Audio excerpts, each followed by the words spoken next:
presence of a quorum. Thank you, Mr. President. Before we proceed, may I just be allowed to recognize guests from the gallery, guests of Senator Ligarda, Mayor Mar Mission of San Remigio Antique. Mr. President. Mr. President, at this juncture, we would like to, first of all, put on record our sincerest thanks and gratitude for the valuable contribution of our Secretary General of the Senate. And I have seen firsthand his sacrifices and willingness to walk the extra mile just to preserve the dignity of the institution. So we just want to put that on record. At the right time, I think we should honor him with a resolution. Yes. And is he also the first to be a SecGen of both the House and the Senate? And to be fair, he actually resigned right away. I asked him to continue, and actually I'm asking him to continue in a different manner. But dear colleagues, the SecGen Mendoza did a great service to both houses. We and I'd wanted like to put on recognize. record, the name is Dong Mendoza, Yes. former congressman of the great province of Batangas. And with that, Mr. President, and following the relinquishment of the position by our former Secretary of the Senate, I move that we proceed to the election of a new Secretary of the Senate. So move, Mr. President. Yes. I consulted the minority leader, and because the SecGen will also be the clerk of court of the impeachment proceeding. So there are no objections. We will proceed. Thank you, Mr. President. Mr. President, in accordance to Rule 2, Section 2 of the Rules of the Senate, may I respectfully nominate Jose Luis Garcia Montales as the new Secretary of the Senate. So move, Mr. President. Is there any objection? Hearing none. Thank you, Mr. President. And there being no other nominations, may I respectfully move that the period of nominations be closed. So move, Mr. President. Is there any objection? Hearing none. The motion is approved. Pursuant to the rules of the Senate, there being no other candidate for the position of Senate Secretary, the voting will be viva voce. Those voting for Attorney Montales, please say aye. The ayes have it. Congratulations, Attorney Jose Luis Montales. Those who are again, say nay. Okay. Thank you very much for. The ayes have it. And Jose Luis Montales is hereby declared as proclaimed as the Secretary of the Senate, the second to have been both SecGen of the House and the Senate. Thank you, Mr. President. May I move for a minute suspension to allow our new Senate Secretary to ascend the rostrum and take his oath. So move, Mr. President. No, thank you. Thank you.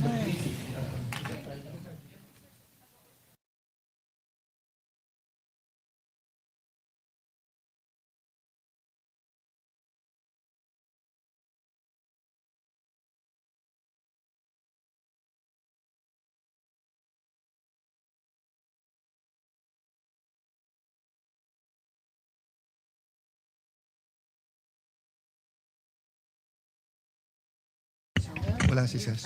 Okay.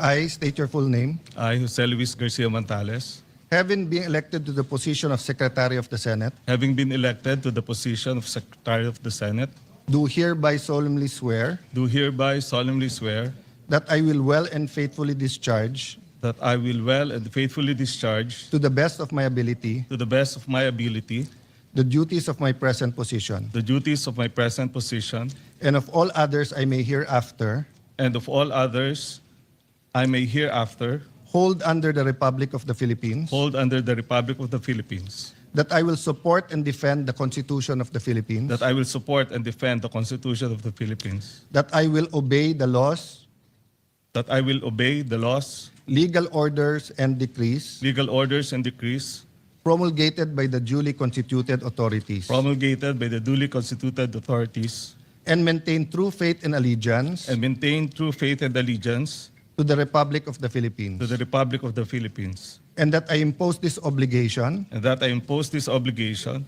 upon myself voluntarily without mental reservation without mental reservation or purpose of evasion. or purpose of evasion. So help me God. So help me God. Thank you, Pia.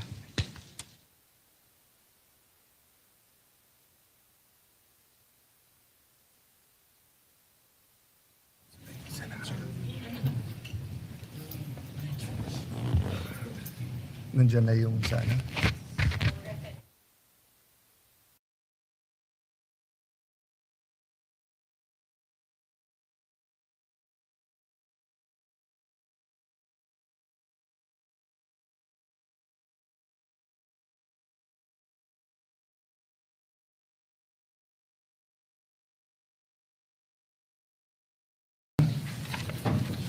Hearing none, the motion is approved.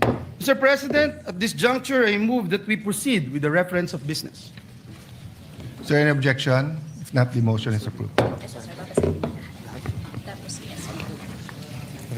So, messages from the House of Representatives.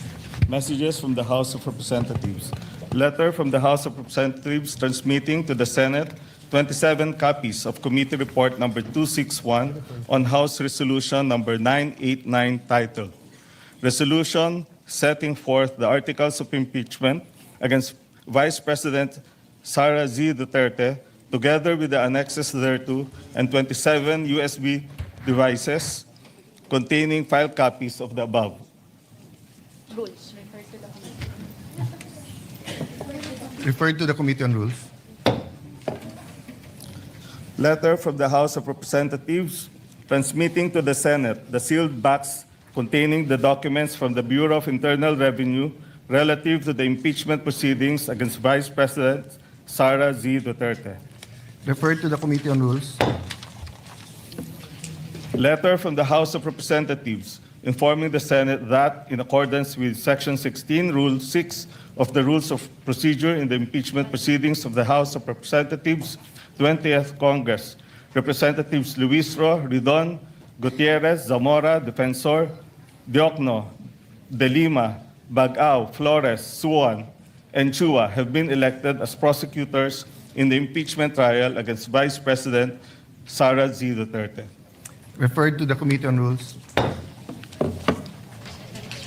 Refine mo to sa impeachment court. And then, masususpend na yun. Suspend na yun. Acting Majority Leader. Mr. President, Yeah. Mr. The President, Minority Leader is recognized. I heard, and we saw the notice, the message from the House of Representatives, and you have referred the articles of impeachment to the Committee on Rules. May we know if we have already constituted the Committee on Rules? The Committee on Rules is in the acting capacity. So in accordance with Section 19, the same members and Senator Villanueva. Actually, for your information, Minority Leader, we were in caucus and wanted to meet also the minority to start reading the committee chairmanships, but we thought it prudent to convene the court first. And then when we remove our, after we convene the court and suspend, we can go back into session to start reading the committees.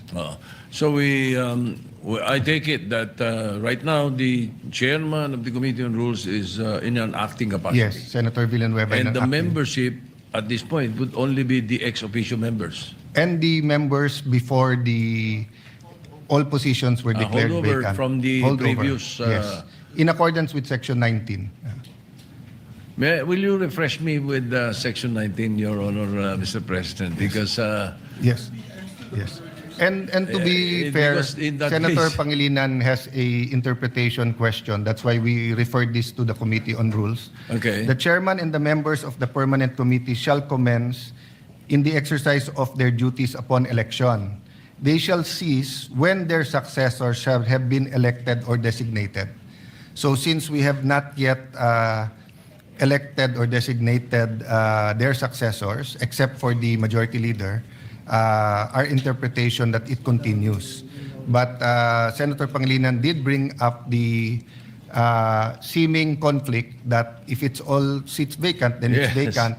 But precisely. then my initial statement was that you harmonize the rules, and if you harmonize it with pragmatically with what's happening, then we should never have a complete vacancy. Having said that, it is with the Committee on Rules, but I don't think Senator Villanueva scheduled it for hearing until we have the permanent members, just to be sure. And we hope to start doing that this afternoon. We will accept that for now, Mr. Yes. President. Thank you, Minority Leader. We make a note of the manifestation. Thank you. And I will note and recognize not only your observations today, but the observation of Senator Pangilinan. And if we need to clarify later on, it'll be a good opportunity for us to look at the rules, given the 1392 present setup, unless we are overtaken by events. Yes. Okay. Majority Leader?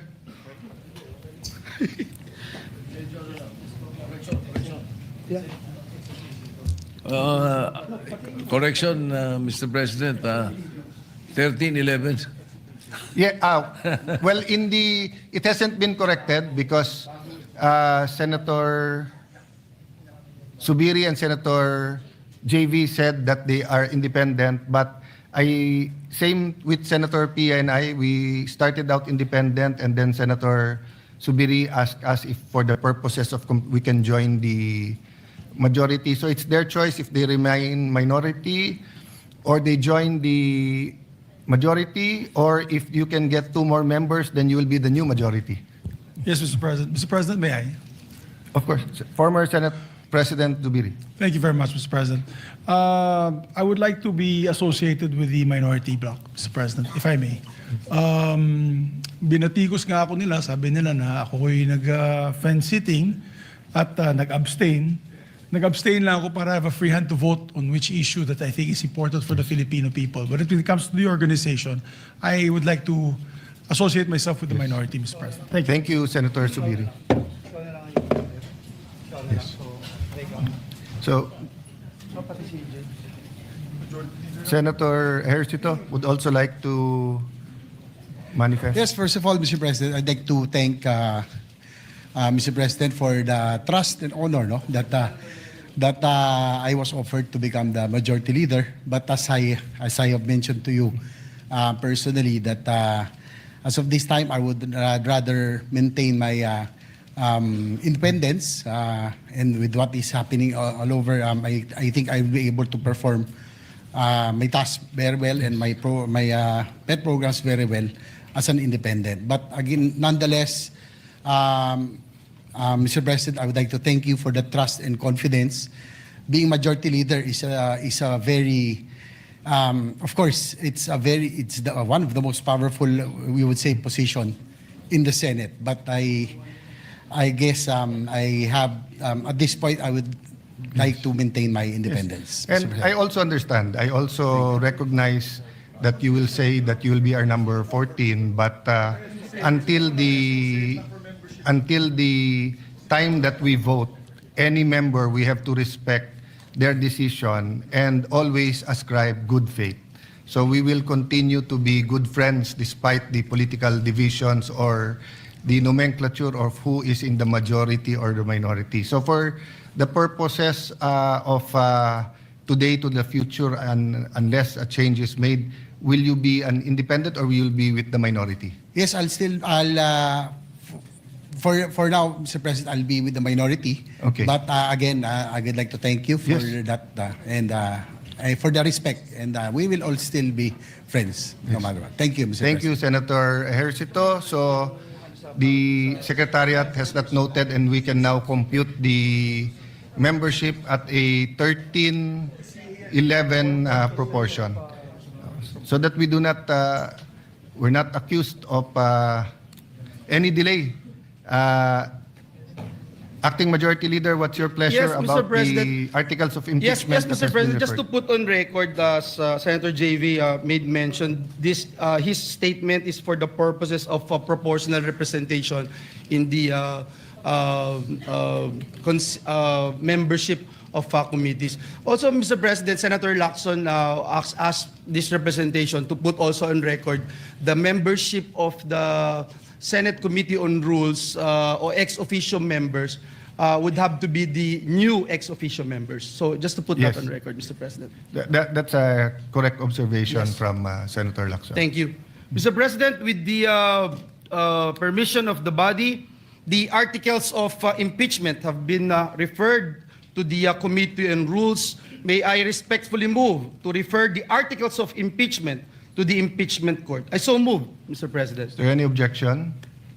There's no objection. It is so referred. Mr. President, may I move that we suspend the session to convene the impeachment court. So move, Mr. President. If there's no objection, we will suspend and convene the impeachment court.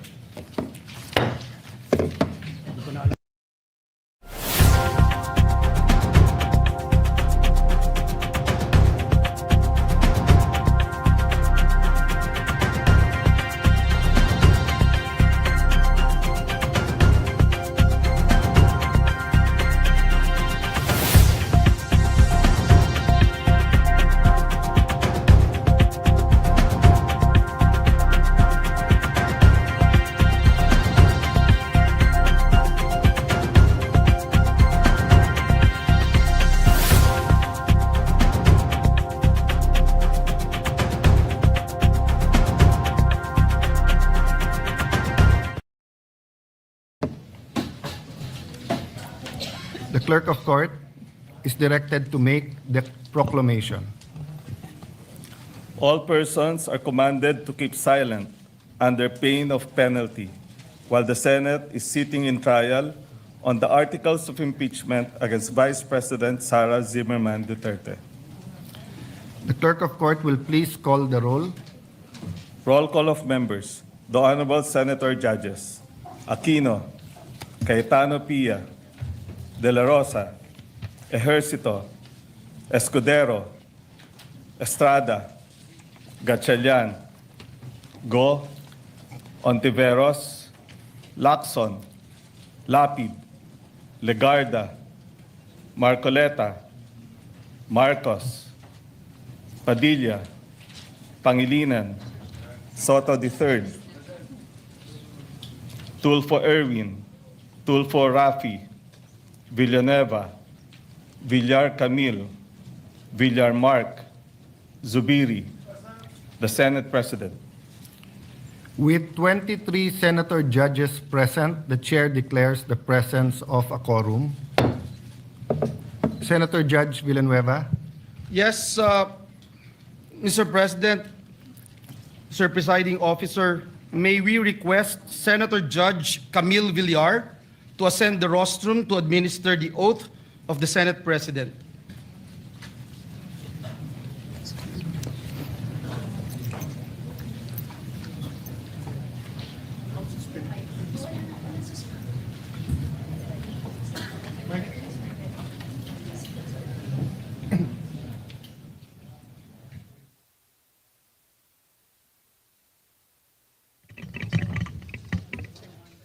Between the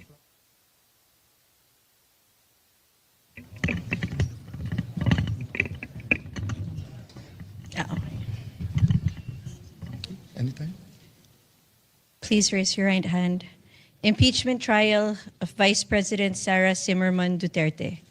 I state your name, I, Alan Peter Compañero Shram Cayetano, solemnly swear solemnly swear that in all things appertaining to the trial of the impeachment of Vice President Sara Zimmerman Duterte, that in all things appertaining to the trial of the impeachment of Vice President Sara Zimmerman Duterte, now pending, now pending, I will do impartial justice according to the Constitution. I will I will do impartial justice according to the Constitution and laws of the Philippines. and the laws of the Philippines. So help me God. So help me God.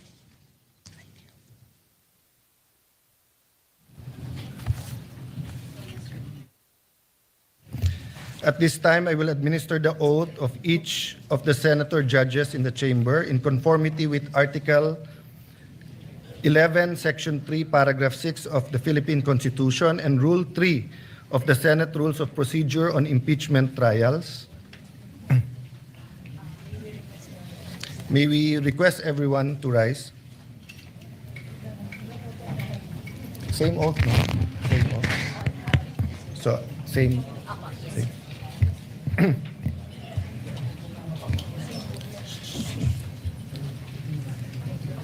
I state your name. Solemnly swear that in all things pertaining to the trial of the impeachment of Vice President Sara Zimmerman Duterte,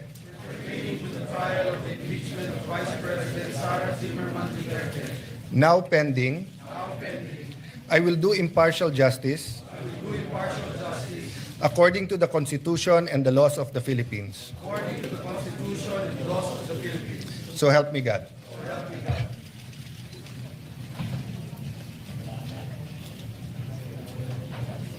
Senator Judge Villanueva. Thank you, Mr. President. Last Thursday, May 14, 2026, the House of Representatives, through Secretary General Cheloy Garafil, personally delivered to the Senate the articles of impeachment against Vice President Sara Zimmerman Duterte, pursuant to Article 11, Section 3, Paragraph 3 of the Constitution, and Rule 4, Section 11 of the Rules of Procedure in the impeachment proceedings of the House of Representatives. Earlier today, the articles of impeachment were referred to the Committee on Rules and consequently to the Senate sitting as an impeachment court. Mr. President, the articles of impeachment against Vice President Sara Zimmerman Duterte with its annexes are now presented to the court for proper disposition and action. The same is duly noted and made of record.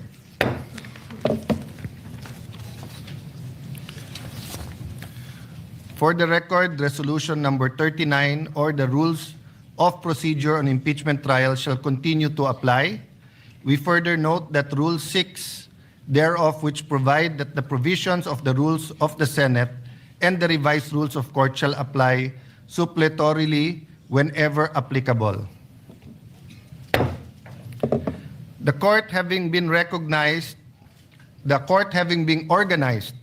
and the articles of impeachment having been presented, let a writ of summons be issued to the Vice President, Sara Zimmerman Duterte, who is directed to file her answer within a non-extendable period of 10 days from receipt, pursuant to Article 7 of the Rules of Procedure of Impeachment Trial. She is directed to appear before the Session Hall of the Senate of the Philippines upon notice. The Sergeant at Arms is directed to serve the written summons on Vice President Sara Duterte along with a copy of the articles of impeachment. The prosecution may file a reply within a non-extendable period of 5 days from receipt of the answer. The parties may file their pleadings and annexes in person or through electronic mail. All other pleadings, motions, similar papers intended for the consideration of this court may be filed electronically. We will circulate the specific instructions on the format for the pleadings and manner of electronic filing for the guidance of all parties. Mr. President. Senator Judge. Thank you, Soto. thank you. Yes. Mr. President, may we be clarified when you say 10 days, is that working days or calendar days? Calendar days. Calendar days, and including the 5 days for the prosecution to respond. Yes, Your Honor. Thank you. The clerk of court is hereby authorized to calendar the case for pre-trial and issue the corresponding notices to the parties after the last pleading is filed. Upon conclusion of the pre-trial, the trial proper shall commence on a date and time fixed by the court, of which the parties shall be duly notified. I approached members of the minority of the Senate, and then later on I will approach the senator judges that we will fix the calendar together, and in pursuit of impartial justice, we will come up with a impeachment calendar that is fair to the prosecution and to the defense, and will allow us to continue to function in the legislative side of our work. Any other matter? Is there no other matter? The session is suspended.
Sir, I highlighted later para yun na lang yung basahin.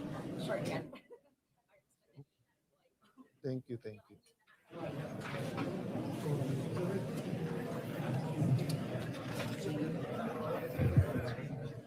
The 65th session of the Senate in the first regular session of the 20th Congress is hereby called to order. May we request former Senate President Minority Leader Senator Vicente C. Soto to lead the chamber in prayer. Heavenly Father, we come before you today with humble hearts, seeking your presence, your wisdom, and guidance. In these challenging times for our nation, we ask that you shine your light upon every heart and every decision made in the service of the Filipino people. Lord, we pray for integrity to prevail over dishonesty, for humility to overcome pride, and for truth to silence deception. May those entrusted with leadership walk in righteousness, accountability, and genuine concern for the common good. Grant us the courage to do what is right, even when it is difficult. And dear God, give us wisdom to choose what is just over what is convenient. Protect our institutions and our nation from the influence of evil, corruption, greed, division, and selfish ambition. Father God, guard every mind and heart against temptation and guide all public servants to become instruments of peace, fairness, and compassion. Dear Lord, bless our nation with leaders who fear you, honor the truth, and serve with sincerity. Let justice, integrity, and loyalty for country and to the Constitution rise above all personal interests. May everything we do today be guided by your wisdom and covered with your grace. All this we ask in your holy name. Amen. Amen. Thank you very much, Senator Soto. A prayer that all of us should reflect on. Secretary, please call the roll call. Please call the roll.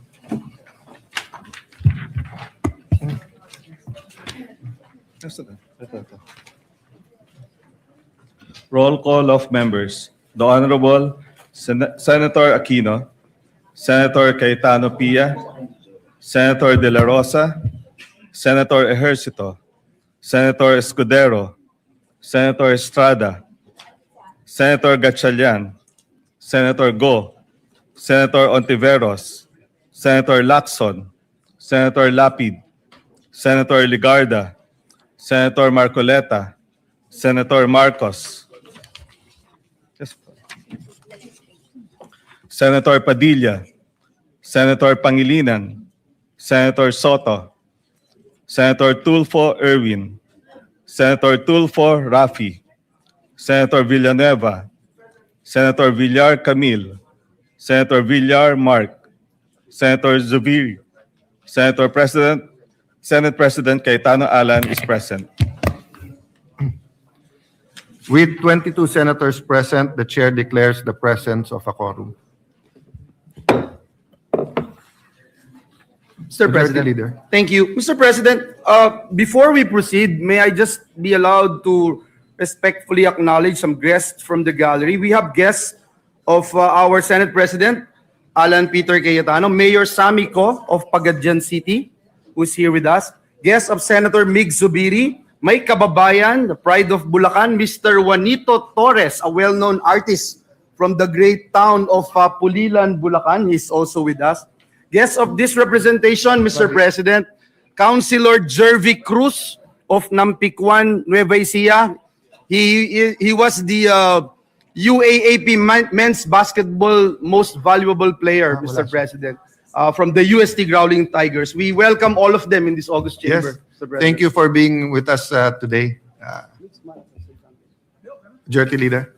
Thank you, Mr. President. At this juncture, I move that we dispense with the reading of the journal of the 64th session, May 18, 2026, and consider the same as approved. Any objection? Hearing none, the motion is approved. Mr. President, I move that we proceed with the reference of business. Is there any objection? There being none, the motion is approved. The Secretary will now read the items in the reference of business. Bills on first reading. Senate Bill number 2126, an act establishing the National Measurement Institute of the Philippines and appropriating funds therefore by Senator Lapid.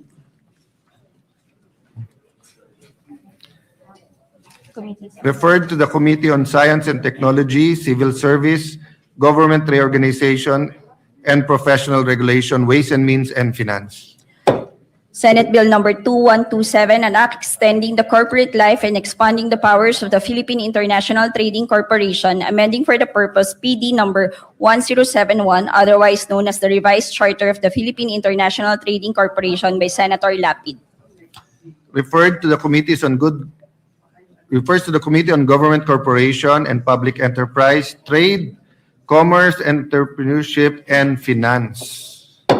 Resolutions. PSR 386, resolution congratulating and commending Albert Ian de los Santos for his historic gold medal performance and record-breaking feat in the men's 71 kilogram category at the 2026 IWF Junior World Championship in Ismailia, Egypt by Senator Lapid.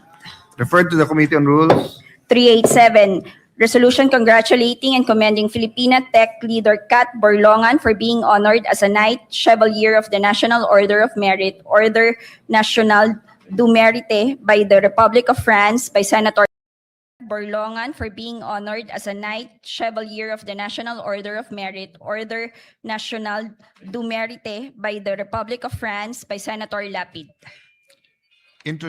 Referred to the Committee on Rules. 388, resolution urging the Department of Health to strengthen food safety, sanitation, and public health measures following the discovery of drug-resistant bacteria in street-sold palamig beverages in Tondo, Manila by Senator Lapid. Referred to the Committee on Health and Demography. 389, resolution congratulating and commending Team Pilipinas and Siniende of St.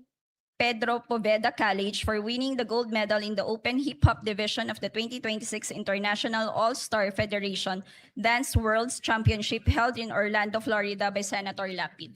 Referred to the Committee on Rules. 390, resolution urging the Land Transportation Office to conduct a comprehensive study on the implementation of programs promoting the use of reflective and high visibility gears during nighttime to enhance road safety and prevent accidents nationwide by Senator Lapid.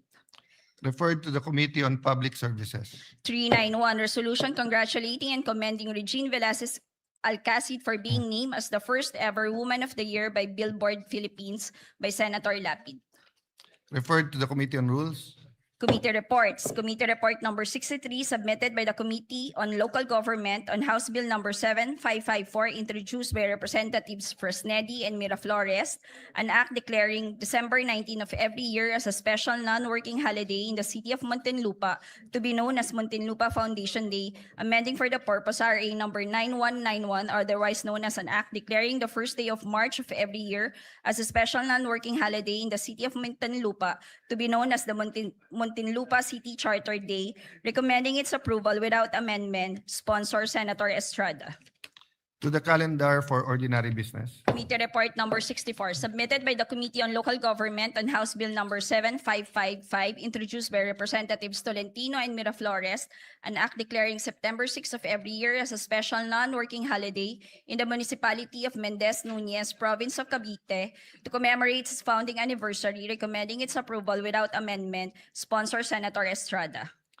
To the calendar for ordinary business. Committee Report Number 65, submitted by the Committee on Local Government on House Bill Number 142, introduced by Representatives Olivares and Miraflores, an act declaring February 13 of every year a special non-working holiday in the city of Parañaque, Metro Manila, amending for the purpose RA Number 11460, recommending its approval without amendment, sponsor Senator Estrada. To the calendar for ordinary business. Committee Report Number 66, submitted by the Committee on Local Government on House Bill Number 761, introduced by Representatives Matugas and Miraflores, an act declaring January 16 of every year a special non-working holiday in the municipality of Dapa, province of Surigao del Norte, in celebration of the feast of its patron saint, the Holy Santo Niño, recommending its approval without amendment, sponsor Senator Estrada. To the calendar for ordinary business. Committee Report Number 67, submitted by the Committee on Local Government on House Bill Number 762, introduced by Representatives Chan and Miraflores, an act declaring June 17 of every year a special non-working holiday in the city of Lapu-Lapu, province of Cebu, in commemoration of its charter anniversary, recommending its approval without amendment, sponsor Senator Estrada. To the calendar for ordinary business. Committee Report Number 68, submitted by the Committee on Local Government on House Bill 1510, introduced by Representatives Yap E. et al., an act declaring July 15 of every year a special non-working holiday in the whole Cordillera Administrative Region in commemoration of its founding anniversary, to be known as Cordillera Day, recommending its approval without amendment, sponsor Senator Estrada. To the calendar for ordinary business. Committee Report Number 69, submitted by the Committee on Local Government on House Bill Number 1538, introduced by Representatives Bolilla and Miraflores, an act declaring June 9 of every year as a special non-working holiday in the municipality of Rosario, province of Batangas, in celebration of its founding anniversary, recommending its approval without amendment, sponsor Senator Estrada. To the calendar for ordinary business. Committee Report Number 70, submitted by the Committee on Local Government on House Bill Number 1539, introduced by Representatives Bolilla and Miraflores, an act declaring November 11 of every year as a special non-working holiday in the municipality of Taysan, province of Batangas, in celebration of its founding anniversary, recommending its approval without amendment, sponsor Senator Estrada. To the calendar for ordinary business. Second. Suspend lang 1 minute. Session suspended.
Ito lang, dear.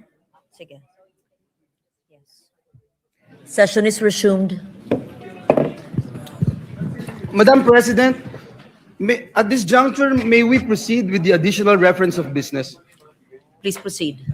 Additional reference of business. Message from the House of Representatives. Letter from the House of Representatives informing the Senate that on May 5, 2026, it passed the following House bills in which it requests the concurrence of the Senate. House Bill number 8466. Informing the Senate that on May 5, 2026, it passed the following House bills in which it requests the concurrence of the Senate. House Bill number 8466, an act instituting the National Land Use Policy, providing the implementing mechanisms, creating for the purpose the National Land Use Commission, and appropriating funds therefore. Referred to the Committees on Sustainable Development, Goals, Innovation, Futures Thinking, and Finance. 8647, an act strengthening and expanding the Pantawid Pamilyang Pilipino program, amending Republic Act number 11310, otherwise known as the Pantawid Pamilyang Pilipino Program Act. Referred to the Committees on Social Justice, Welfare, and Rural Development, and Finance. 7704, an act expanding the prohibited acts of discrimination against women on account of sex, amending for the purpose PD number 442, otherwise known as the Labor Code of the Philippines as amended.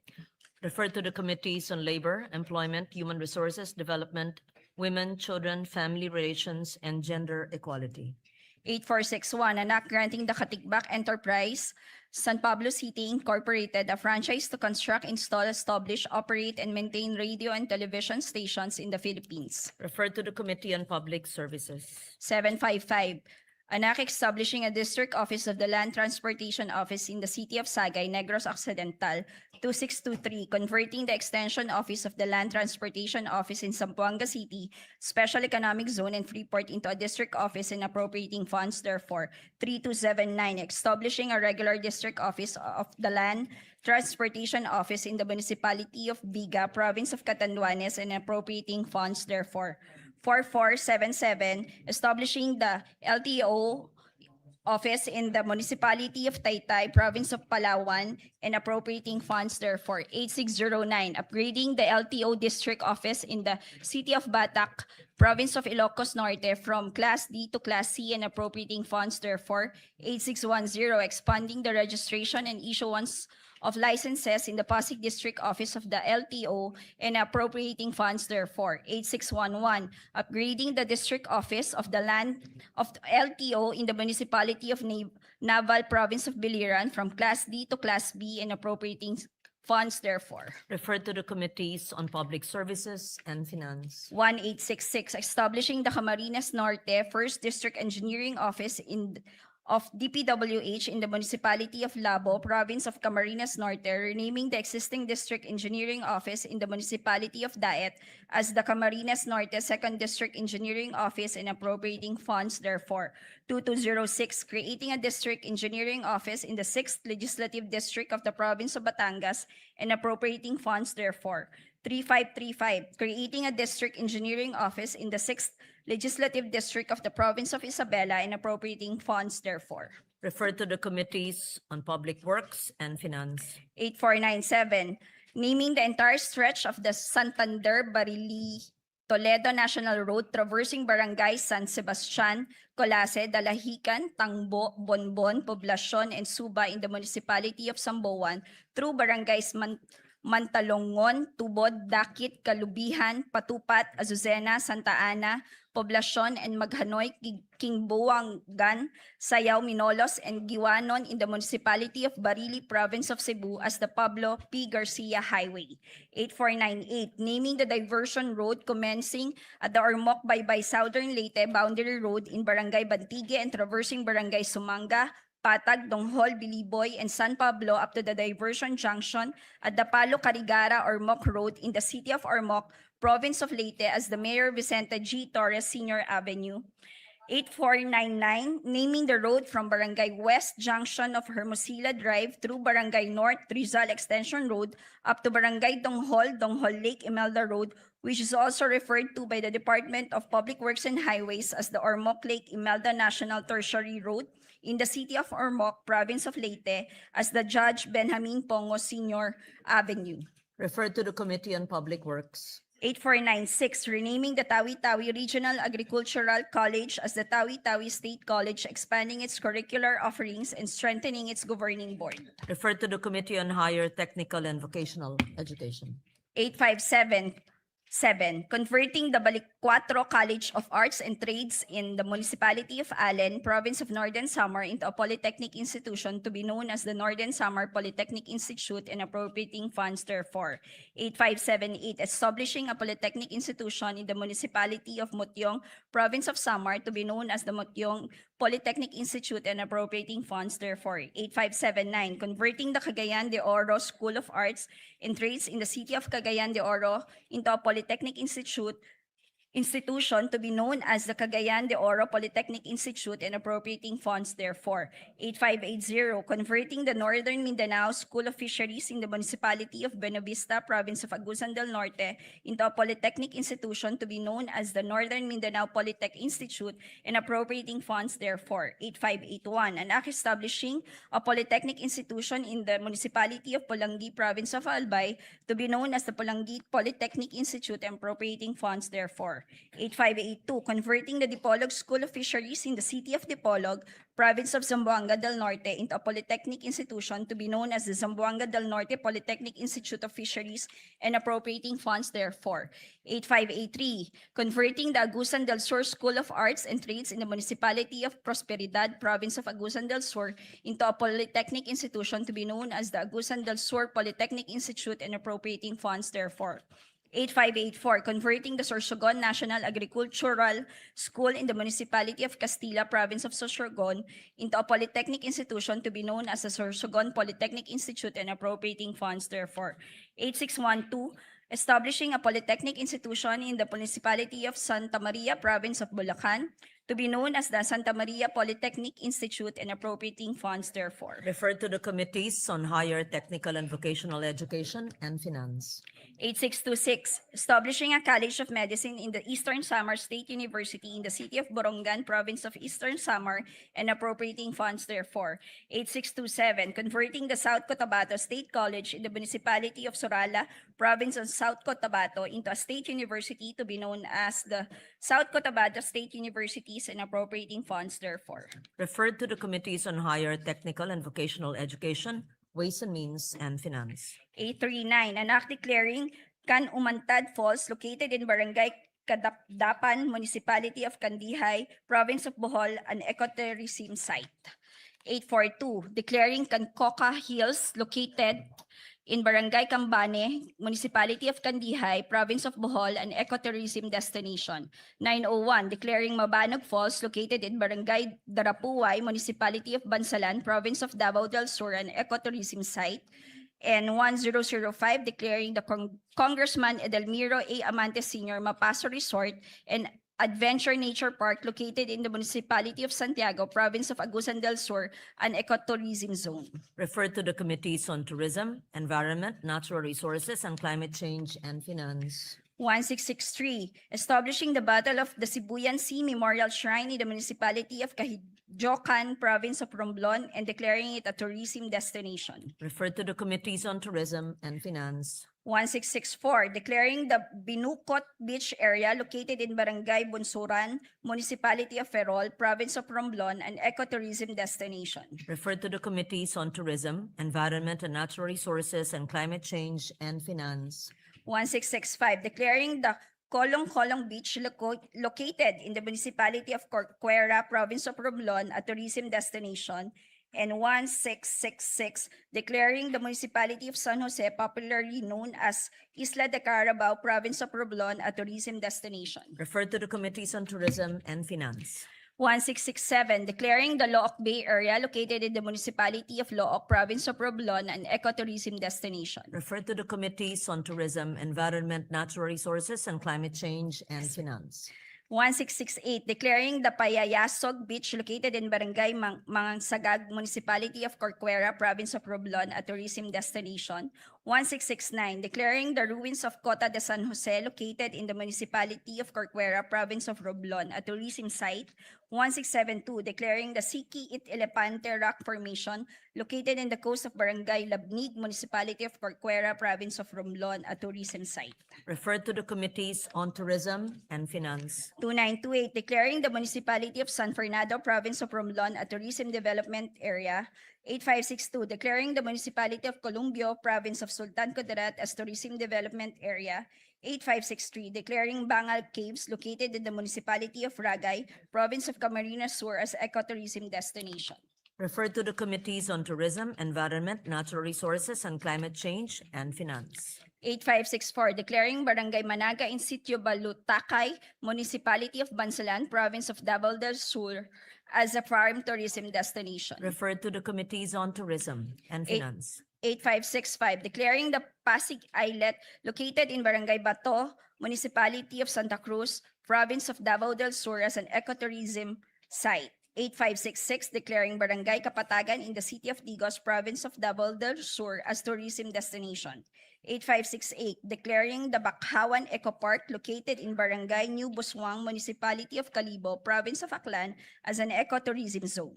Referred to the Committees on Tourism, Environment, Natural Resources, and Climate Change and Finance. 8569, declaring the immediate environs of the National Shrine of Padre Pio, commonly known as Padre Pio Shrine, located in Barangay San Pedro, city of Santo Tomas, province of Batangas, as a tourism destination. 8570, declaring the municipality of Barlik in Mountain Province as a tourism development area. Referred to the Committees on Tourism and Finance. 8571, declaring the Palani Beach located in the municipality of Balod, province of Masbate as an ecotourism destination. 8572, declaring the Bien Unido Double Barrier Reef and its immediate underwater environs of Bien Unido, province of Bohol as a tourism destination. 8573, declaring Ulot River in the municipality of Paranas, province of Samar, an ecotourism destination. 8574, declaring Sitio Pulacan of San Fernando Barangay, City of Talisay, Negros Occidental as an ecotourism zone. 8575, declaring the Agusan Marsh located in the municipalities of Talocogon, San Francisco, Rosario, Bunawan, Loreto, La Paz, and Viruela, all in the province of Agusan del Sur as an ecotourism zone. Referred to the Committees on Tourism, Environment, Natural Resources, and Climate Change and Finance. 8621, upgrading the Kalinga Provincial Hospital in the city of Tabo, province of Kalinga into a Level 3 regional hospital to be known as the Northern Cordillera Regional Medical Center and appropriating funds therefore. 8622, establishing in the city of Valencia, province of Bukidnon, a multi-specialty hospital and research center to be known as the Bukidnon Farmers Research and Medical Center and appropriating funds therefore.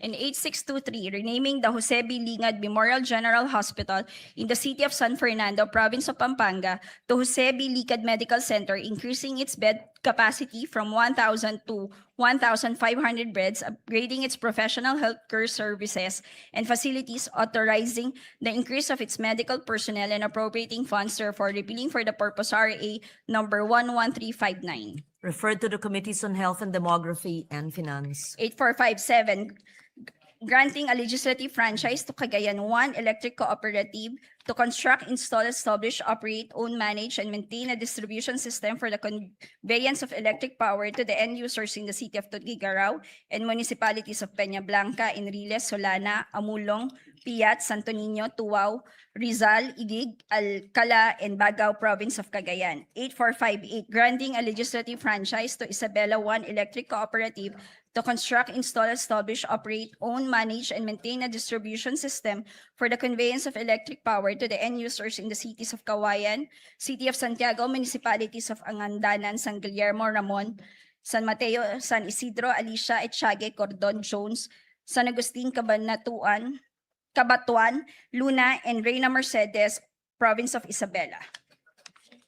8459, granting a legislative franchise to First Candaduanes Electric Cooperative to construct, install, establish, operate, own, manage, and maintain a distribution system for the conveyance of electric power to the end users in the municipalities of Bagamanok, Baras, Bato, Karamoran, Kigmoto, Pandan, Panganiban, San Andres, San Miguel, Viga, and Verac, Catanduanes.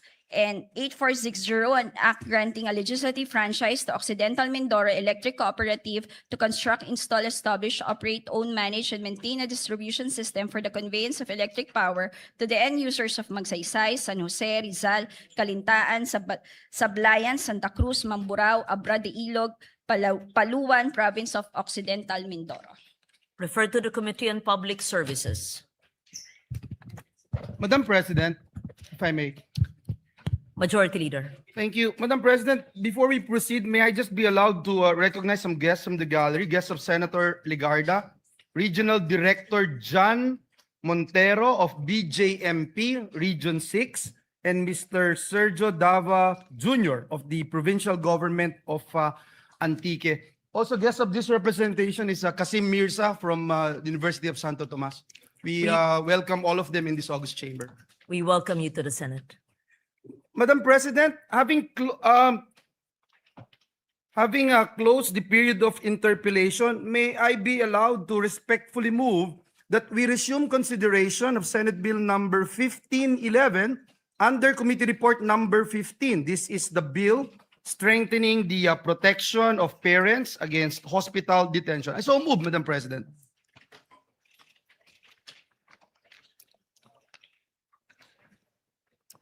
Which bill is that?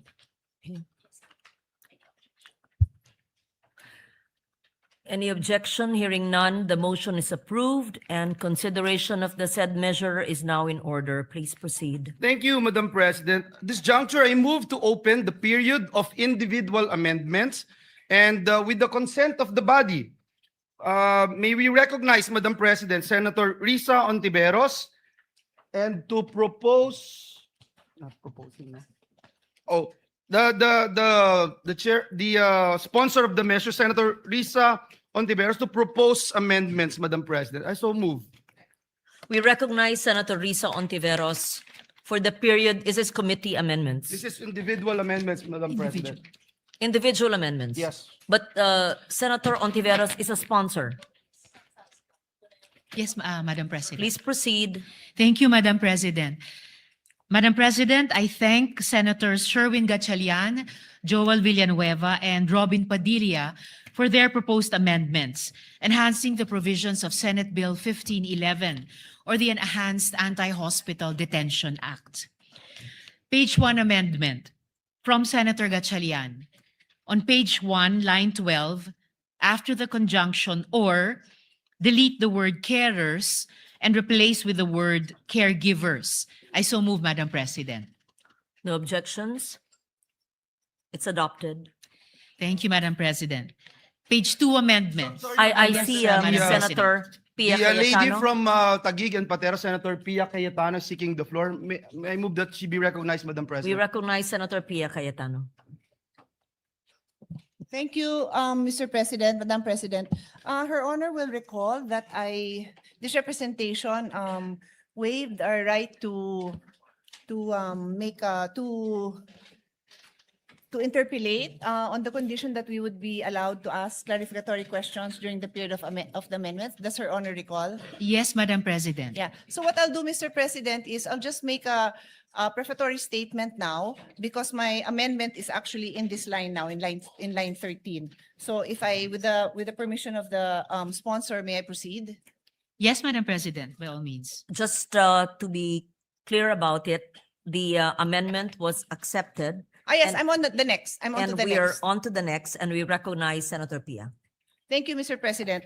So I'd like to put on record that this bill that Her Honor is sponsoring is an amendment to the bill that I sponsored and that became law over a decade ago. I don't even remember the year. Do we remember the year? I just want to put it on record kung gaano katagal na yon and how we appreciate that Her Honor is chairman of the Committee on Health at the time that she was handling this.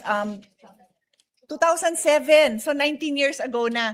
It honestly feels like maybe 6 years ago, but it's 19 years ago. So it is high time, and I thank the sponsor for taking the time to revisit this law.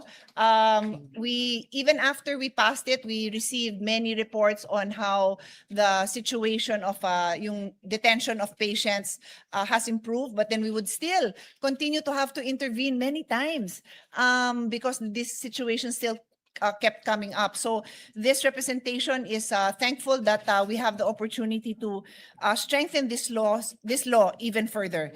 And so, as I mentioned, I requested for the opportunity to ask clarificatory questions, and in the interest of time and ease of to make it easier to make for everyone to engage to contribute to the amendments, I will also make my observations and clarificatory questions, which is necessary for the amendments I'm going to make in a timely manner. So on that note, Madam President, my amendment is still on page 1, and that is why I stood up now. It is on line 13. So I will read the provision for everyone's understanding. And of course, if we have, we don't really need it naman. It's not a complicated line, but I just want to explain the nature of my amendment. So the existing provision with the amendment of Senator Gatchalian reads, it shall also be unlawful to detain the relatives, representatives, or caregivers of such patients, as well as the newborn child in the case of maternity patients. So that is where my question is. On line 13, there is reference to the newborn child.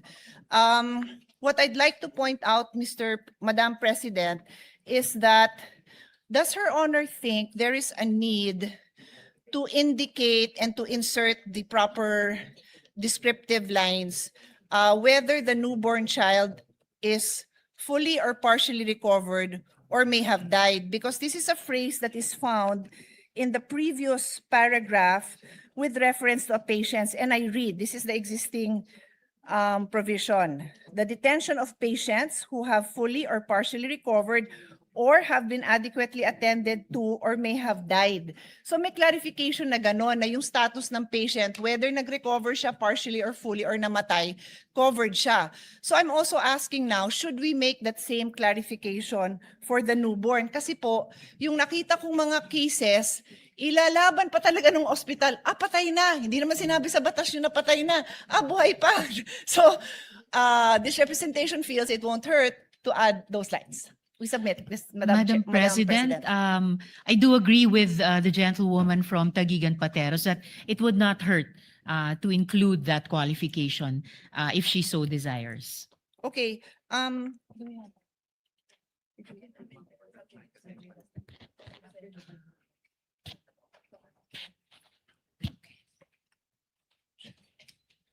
Then we will make the amendment, Madam President. I can get back to Her Honor. It's a very simple line naman. So let me just propose it. We can proceed so we don't delay. And then I'll get back to this line. Yes, Simple Madam lang naman. President. It will I'll be, ask my staff as well to formulate yes, of course. this. I would just like to clarify, before this, we accepted the amendment, and this will be another sentence, the next sentence. May you just please read it, and then we say subject to style, or depending on the consultation with the sponsor. Yes. Well, more or less subject to style, it would be newborn child who has fully or partially recovered or who has been adequately attended to or who may have died. Similar to the above provision. We submit, Madam President, subject to style.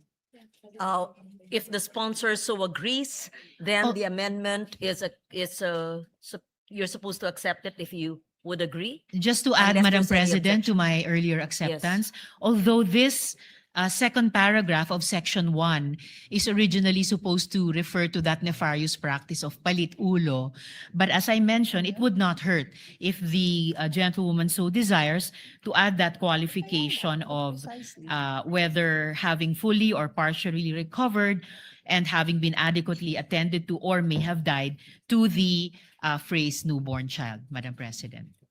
It is therefore accepted by the sponsor. It is accepted, Madam Subject to President. I just style. made of record that the original focus of this paragraph was that palit ulo practice. That is But just to be clear, the focus doesn't change. This amendment instructs, strengthens that whether buhay po or patay na po, covered, hindi nila pwedeng, it strengthens the right That of is understood. the mother Yes. to be able to bring home her child. Yes, Madam Yes. President. And we recognize the minority leader, Senator Soto. I will concur with the subject to style, but just as a reminder, editorial amendment, I don't think there is a use for the Article 2 between us and thee. Yeah, that's what, yes. Yes, we noted that, Madam President, I would have included that. My staff was already pointing it out to me. But since I said subject to style, di ko na po sinama. But thank you, Mr. Minority Floor Leader, dahil yun din po ang nakita natin. Thank you for that. We thank the minority leader for that. We proceed. Madam Sponsor. Yeah, yes, Madam President. Thank you. On moving now to page 2 amendments. First from Senator Gatchalian. On page 2, line 12. Madam President, Yes, I have Madam an President. anterior amendment. Mine, Madam President, is on line 6. And oh,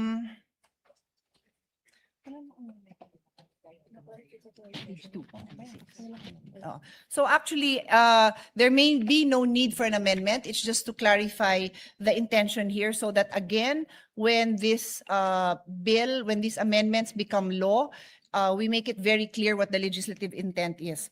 So I'd like to read this into the record so that our colleagues who are following along with us can follow the discussion. No? This paragraph is about the patient who expresses a desire to be admitted to a non-private room and yet naipasok siya sa private room.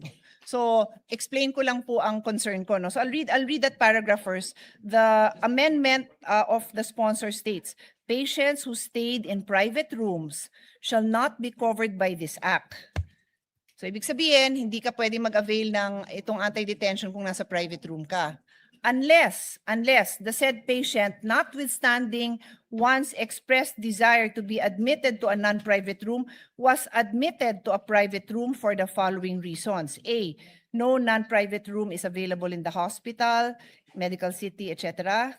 B, the physician or other medical professionals of the hospital, medical clinic, or other facility deemed it to be in the best interest of the patient to be admitted. So the observation and the legislative intent that I want to put on record is on letter B, na kaya naipasok sa private room ang pasyente dahil yung doktor niya or other professional, medical professional of the hospital or health center deemed it in the best interest of the patient to be admitted. Yun ho ang intention, tama ba, Madam Sponsor? That's right, Madam President. Okay. And so, what this representation would like to emphasize now is that the legislative intent for the physicians overriding the desire, the expressed desire of the patient to be put in a non-private room is only for purpose of showing that in this case, that patient will be allowed to avail of the non-detention of this law. They can avail of this law. In other words, we are not liberalizing or changing the rule that the patient's desires will always govern. A doctor, medical professional cannot override a patient's desire in other cases. Limited to dito sa topic ng non-hospital detention. Tama ho ba, Madam Sponsor? Yes, Madam President. One bill, one topic. Yes. So yun lang naman, again, to put it there, because minsan nako-quote yung bill, alam nyo naman, nako-quote, tapos hindi naman yan yung intention natin dito. So nagkakasundo po tayo ng sponsor. Yun lang po. Thank you very much. Thank you. Yes. What is the next amendment of Senator Pia? Just for my Yes, clarification. we recognize the minority leader. Yes, thank you, Madam President. Just for my clarification. So kapag ikaw ay nasa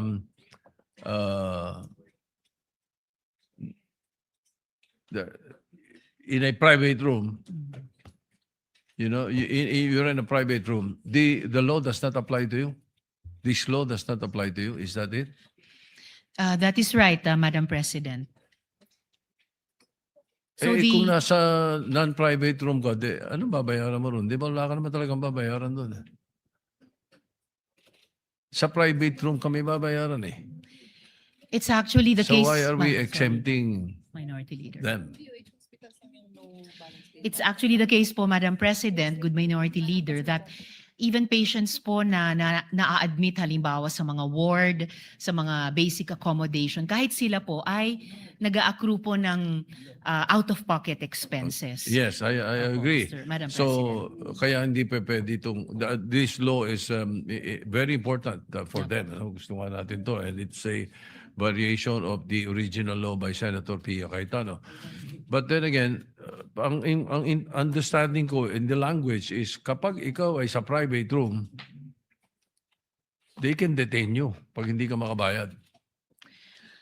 The intent, Madam President, is that in the contexts and under the conditions specified in this bill at dinagdagan po natin from the original law, may recourse po yung pasyente under this law. It is not to say na kung recourse. iba pa po ang circumstansya niya, wala na siyang ibang remedies under the law, but it may be other laws. Ito po specific to those. What kung saan recourse ito kaya would that be? For example, we have a patient in a private room, may cirrhosis of the liver, and then sabi ng mga doktor, wala na pag-asa ito. Iuwi nyo na lang. Hindi maiuwi, walang pambayad. Hindi papayagan ng ospital. They do not fall in the category of this law. Or this bill, I'm sorry. Unfortunately, Madam President, in the case of that patient, yung medical decision po ng attending physician niya ang magpe-prevail. Well, The answer, if Her Honor will allow. Certainly, Madam Yeah, President. at May the least, sponsor, yes. thank you.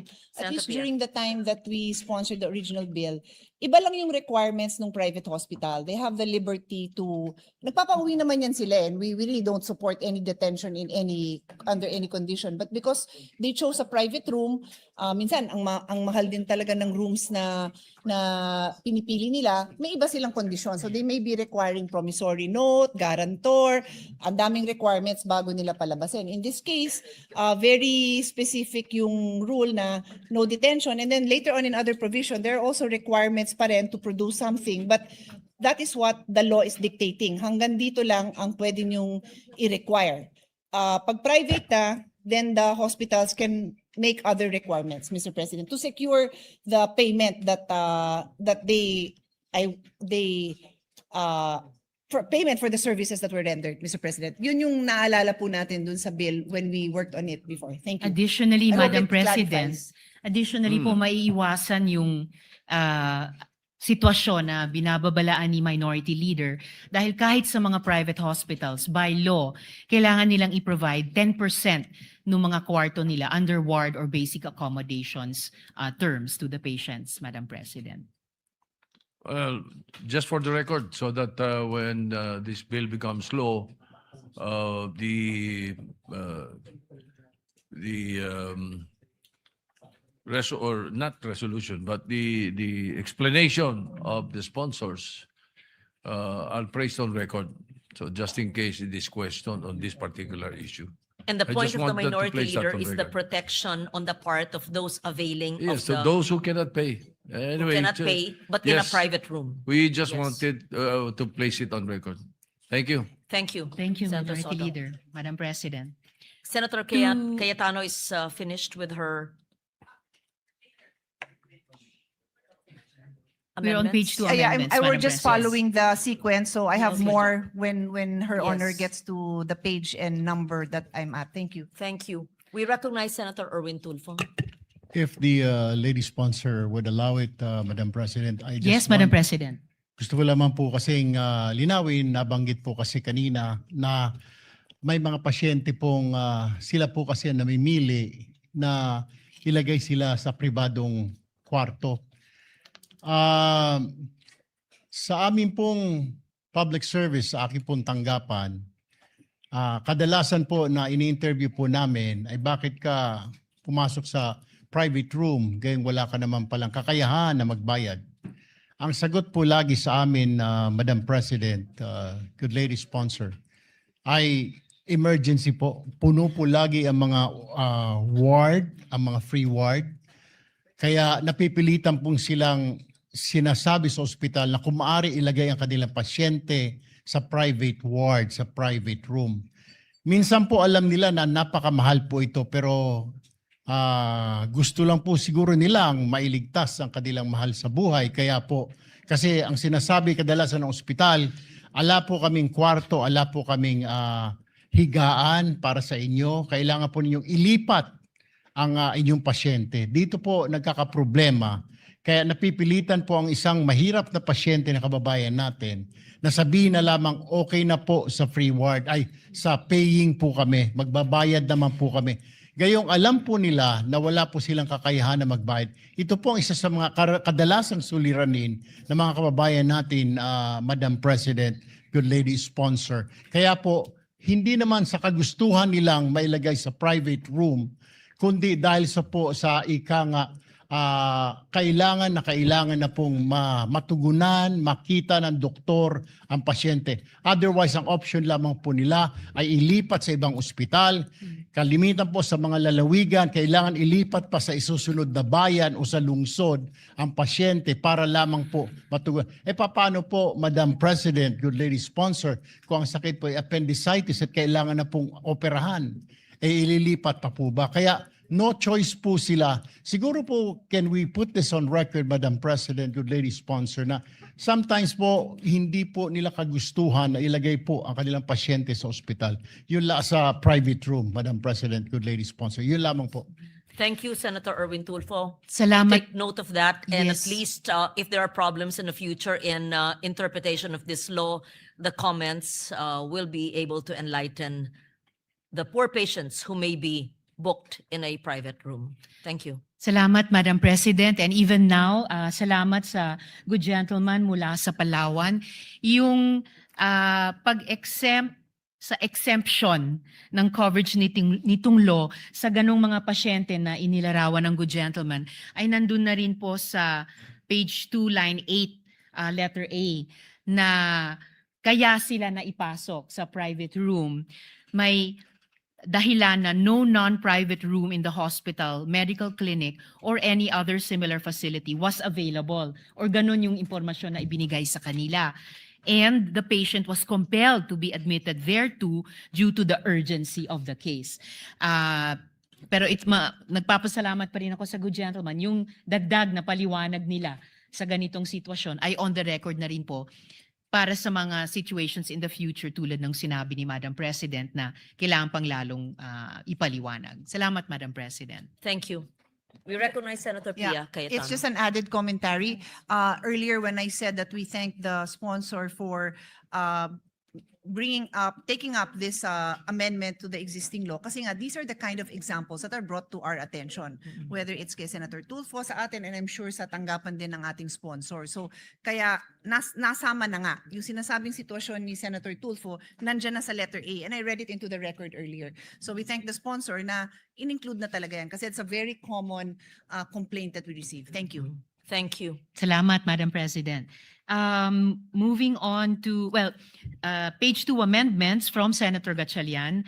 On page 2, line 12, after the second article, insert the word attending. And after the word other, insert the word competent. I so move, Madam President. No objections? Hearing none. The Thank- amendment is adopted. Thank you, Madam President. Still from Senator Gatchalian, on page 2, line 18. After the word circumstances, insert a colon and the phrase provided that the medical justification shall be in writing and signed by the attending physician or other competent medical professional. I so move. No objections? Hearing none, it is adopted. Thank you, Madam President. From this representation and Senator Gatchalian, still on page 2, between lines 18 and 19, insert the following paragraph. For purposes of this act, detention refers to any act of restraining a person from leaving the hospital, clinic, or similar facility on grounds of non-payment, in part or in full, of hospital bills, medical expenses, or professional fees. It includes the refusal to A, physically discharge or to issue documents necessary for discharge, interment, or benefit claims. B, remove medical devices when removal is medically appropriate. Or C, release a cadaver of a deceased patient to the surviving relatives. I so move, Madam President. No objections. Hearing none, it is adopted. Thank you, Madam We President. recognize Senator Pia Cayetano. Yes, Madam President.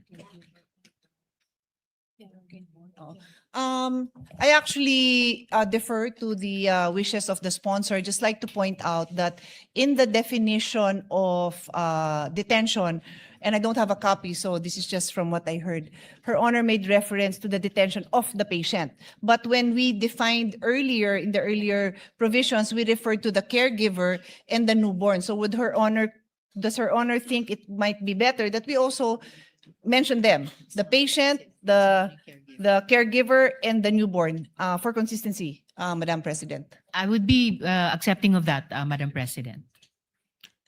And is there an amendment? Subject to style, Madam President. The addition of those, Yeah, terms. the amendment would be after the word patients, the caregivers or the newborn. We submit. may we hear the whole sentence from the sponsor? As I understand it from the... Sorry, Yes, sorry. Madam President. The complete reference in the earlier paragraphs also make note of relatives and representatives in addition to caregivers. So I can write down the complete line if Her Honor wishes, or we can just add it. The intention is Yes, Madam not to President. limit it.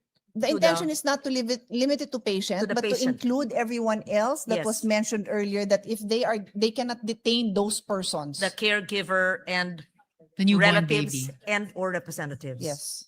That is the intention. So we'll include that same enumeration in this provision. I don't have a copy, I'm sorry, so I can't make reference to which line because I don't have a copy of the amendment. Yes. Again, Madam President, I accept subject to style. Thank you, Senator Cayetano. Thank you, Madam Sponsor. Thank you, Madam President. And just for the record, Madam President, the proposed amendments clarify and strengthen the definition of detention by expanding coverage beyond physical restraint to include indirect or administrative acts that prevent or delay lawful discharge or release. The revisions also broaden the scope of covered facilities expressly, and here this speaks to the concern of the gentle lady from Taguig and Pateros, expressly include caregivers and deceased patients, and clarify prohibited acts such as withholding discharge documents, delaying cadaver release, or refusing medically authorized device removal.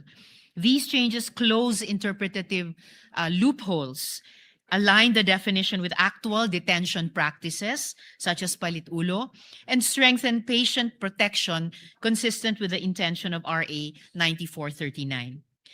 Moving on, Madam President, from... Sorry. Yes, Madam Yeah. President. Again, this issue is so close to my heart, so I'm just randomly thinking of other situations. Did Her Honor, or for that matter, any of our colleagues, come across situations where yung gamit nung pasyente hindi nire-release? Kasi tinatanong ko yung staff ko ngayon, parang meron ding ganon. So baka we should consider that even the belongings, because it could, imagine now that people bring their laptop, yung mga long staying doon, baka may dala pang, di naman refrigerator, pero baka may dalang, pwede may nagpapasok ng refrigerator now that I remember. So would Her Honor consider that, na they cannot also hold Personal belongings. the belongings, yeah. Certainly, Madam President, lalo na kung personal belongings naman talaga yun ng pasyente or pamilya or carer niya, dinala nila for the confinement, certainly they should not be, kumbaga, withheld from them kapag uuwi na, Madam President. So actually, sabi nga po ng staff ko, medyo maraming report na kinukuha yung cellphone. So I will draft an amendment and then balikan na lang po natin. I will submit the language in a while. Yes, thank you for that. We take note of that. Thank gentleman. you. Thank you, Madam President. Oh, yes, Madam. We President. recognize Senator Erwin Madam- Tulfo, Majority Leader. Thank you, Madam President. Good lady sponsor. Nais ko lang pong idagdag sana kung wala pa po dito, ay nabanggit po kasi ni Senadora Pia na yung mga laptop at cellphone. May mga nangyari na rin po na kukunin na lamang po ng tatay o ng asawa yung pasyente sa ospital at wala pong pambayad, pinapaiwan po yung kanyang hanapbuhay. Tricycle o jeepney, minsan po ay wala pong mga cellphone. Ang pinapaiwan po ay tinatanong, may traktor ka ba? Hand traktor. No choice po kundi gagawin po ng pasyente, ng asawa o ng tatay, iiwan po ang kanyang pangkabuhayan. Jeepney, tricycle driver, tricycle, traktor, hand tractor, Madam President, good lady sponsor. So, just in case kung wala pa po, baka pwede isama na ho natin. Wag naman na hanap buhay po yun eh. May lalabas niya nga po yung kanyang anak, asawa, subalit yung kanyang pangkabuhayan naman po ay mawawala. Thank you, Madam President. What is the amendment of Senator Tulfo then? Gusto ko po sanang maisama po ito How kung do we phrase it? kung isama na rin po Yes. doon sa amendment Livelihood? po. Opo, na kay Senadora Pia, yung livelihood. Wag naman pong alisin yung livelihood, Madam President.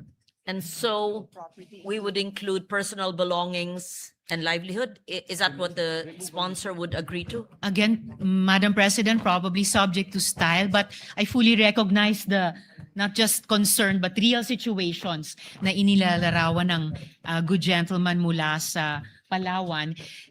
Kaugnay nung dati ring mga or kasalukuyang practices na pinapipirma ng promissory note at kailangan may collateral. Paano nga po kung walang collateral or maika-collateral yung tao na aabot pa hanggang sa mga kagamitan para maghanap buhay. So this amended law is intended or amendatory bill is intended to prevent such situations. So I would be open to adding language reflecting the concern raised by the good gentleman.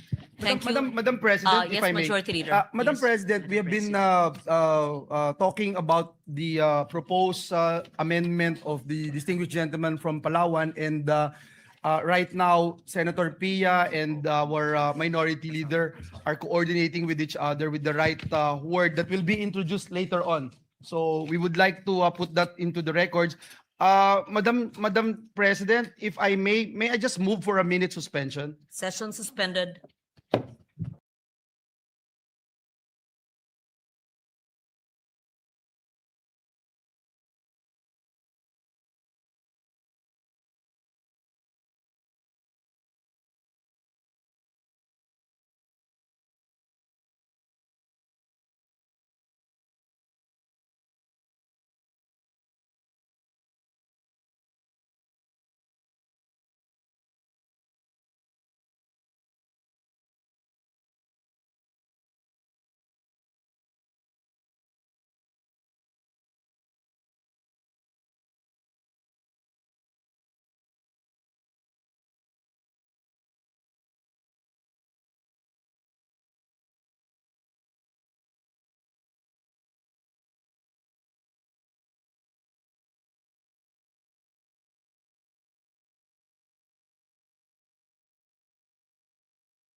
Madam President, to allow our colleagues to craft the necessary amendment being proposed here on the floor, may I move that we suspend consideration of Senate Bill number 1511 under Committee Report number 15. And so move, Madam President. Any objections? Hearing none. The period of amendments on the measure is suspended. Thank you, Madam President. Madam President, with the consent of the body, I move that we transfer from the calendar for ordinary business to the calendar for special orders, House Bill number 6639 under Committee Report number 61, and House Bill number 6644 under Committee Report number 62. These are bills granting Philippine citizenships. I so move, Madam President. Any objection? Hearing none. Motion is approved. Madam President, I move that we consider the aforementioned House bills. I so move, Madam President.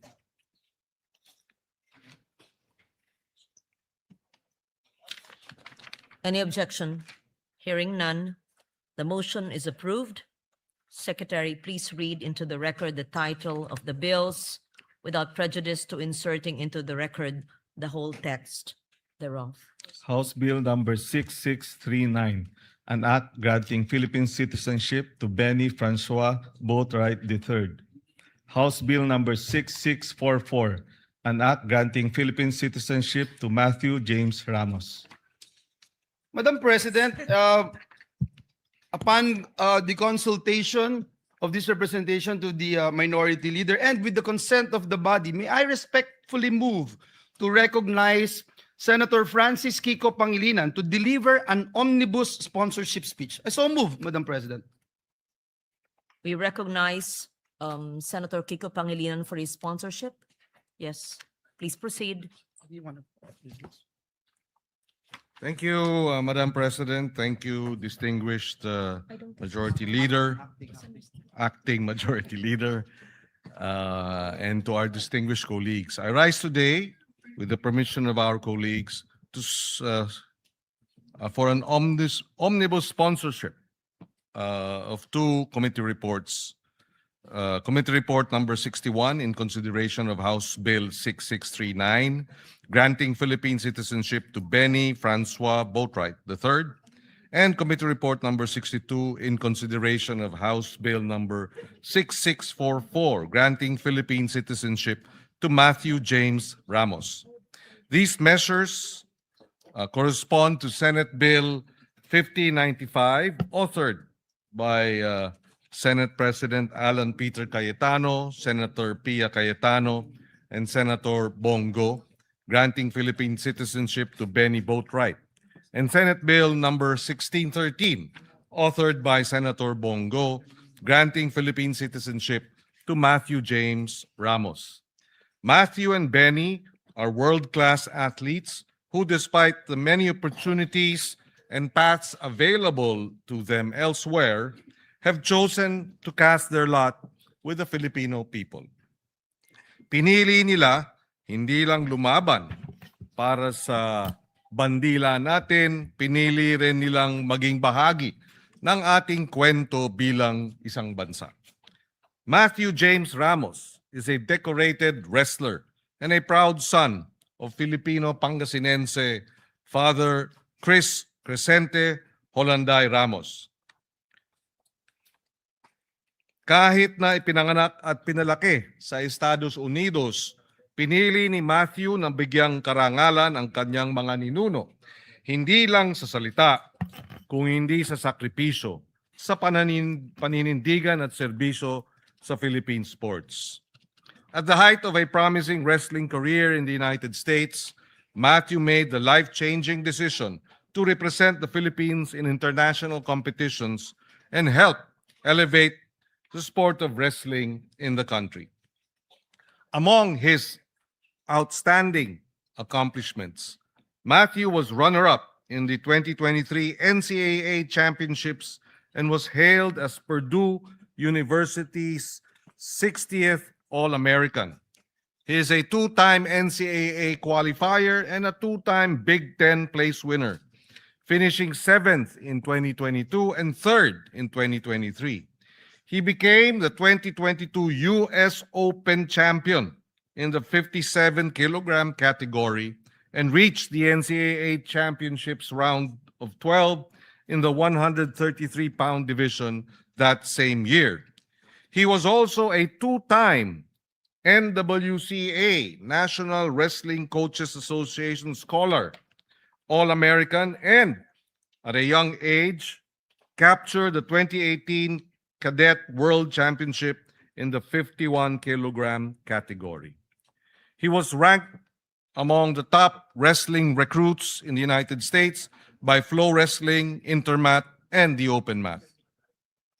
Yet, despite these accolades and the many doors open to him in America, Matthew Ramos chose the Philippines. He embraced not only our food, from adobo to dinuguan and to balut.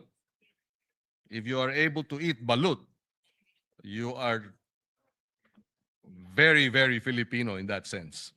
But also the deeper values that define us as a people. Respect for elders through po and opo. The importance of family. During the hearing, I think 6 or 7 or 8 of his family members and his fiancée or his girlfriend was there. And he brought the warmth of the Filipino spirit and of community. Like adobo, which is cooked differently in every region of the country, being Filipino comes in many forms. But whether in cooking, in sports, or in nationhood, what matters most is the heart, ang puso. And for Matthew Ramos, becoming Filipino is already in his heart. He was unable to attend today's sponsorship speech, Mr. President, but he was actually here last week when we were scheduled to sponsor it last week. He had to go back to the United States for a competition, but he is committed to coming back when we pass this measure in plenary. We also recognize Benny Francois Boatwright III, a 27-year-old basketball player from Los Angeles, California, whose talent and leadership have already inspired countless Filipino basketball fans. Benny Francois Boatwright is here with us in the gallery. Standing at 6 feet 10 inches, Benny joined the San Miguel Beermen in December 2023 as the team's import for the PBA Commissioner's Cup.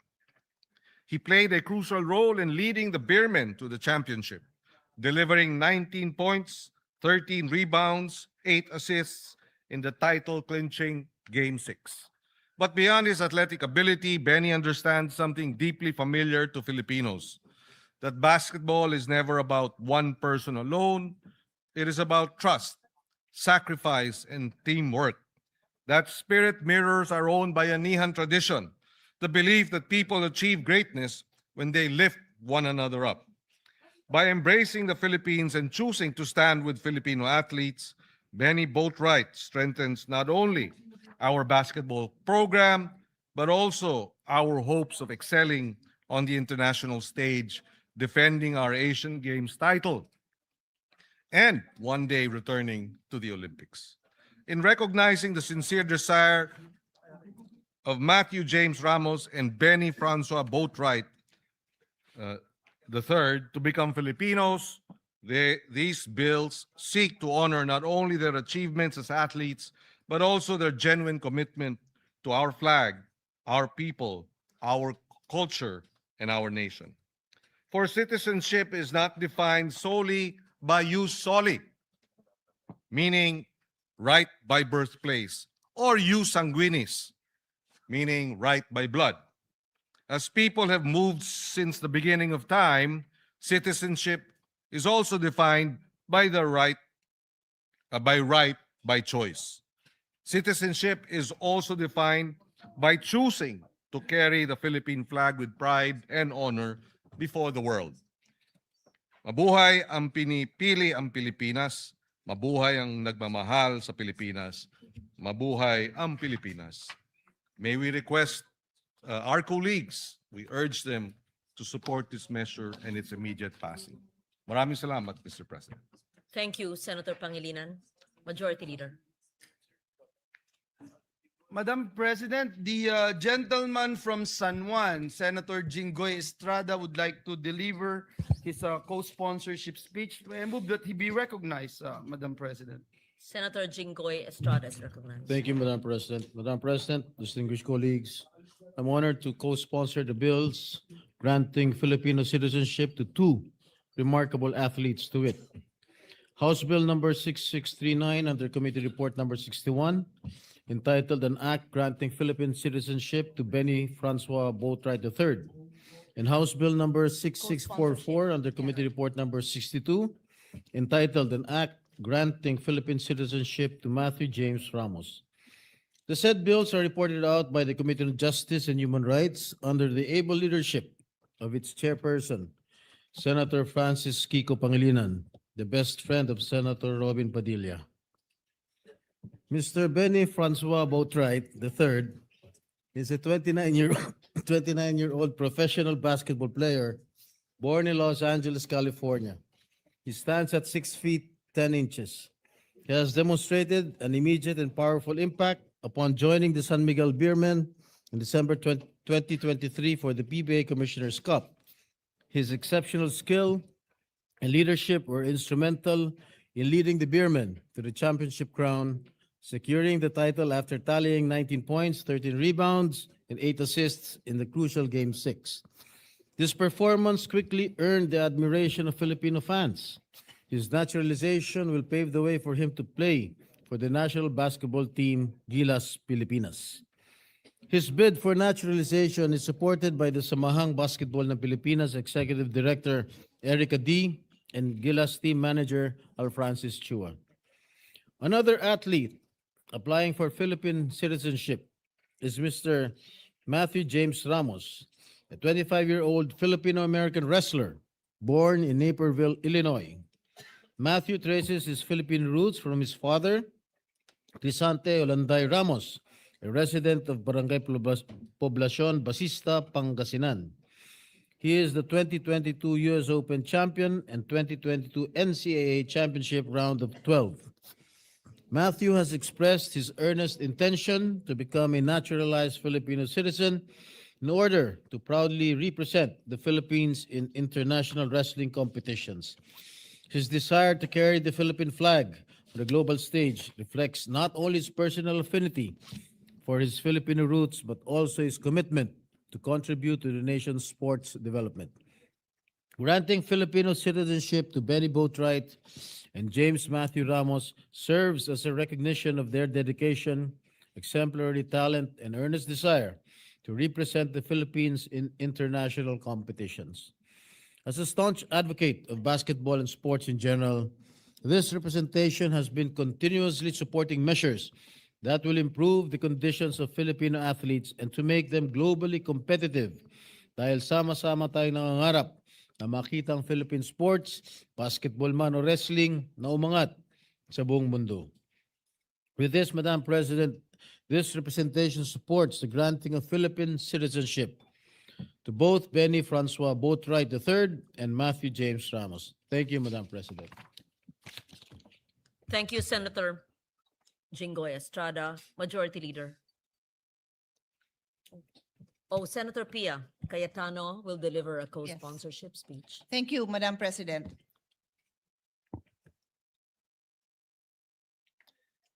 Madam President, I rise to co-sponsor House Bill number 6639 under Committee Report number 61, granting Philippine citizenship to Benny Francois Boatwright III, and House Bill number 6644 under Committee Report number 62, granting Philippine citizenship to Matthew James Ramos.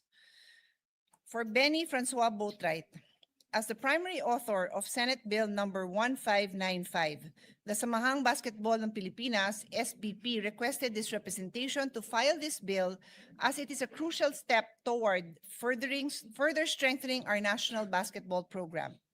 Since joining the San Miguel Beermen in December 2023, Boatwright has proven to be more than just a talented player. His impact and presence on the court was deeply felt by Filipino fans. He has demonstrated that what it truly means to contribute to Philippine sports with excellence, consistency, and a heart that has clearly found a home here. In fact, Boatwright's connection to our people predates his professional career. Growing up, he was surrounded by our community and culture and had many Filipino friends.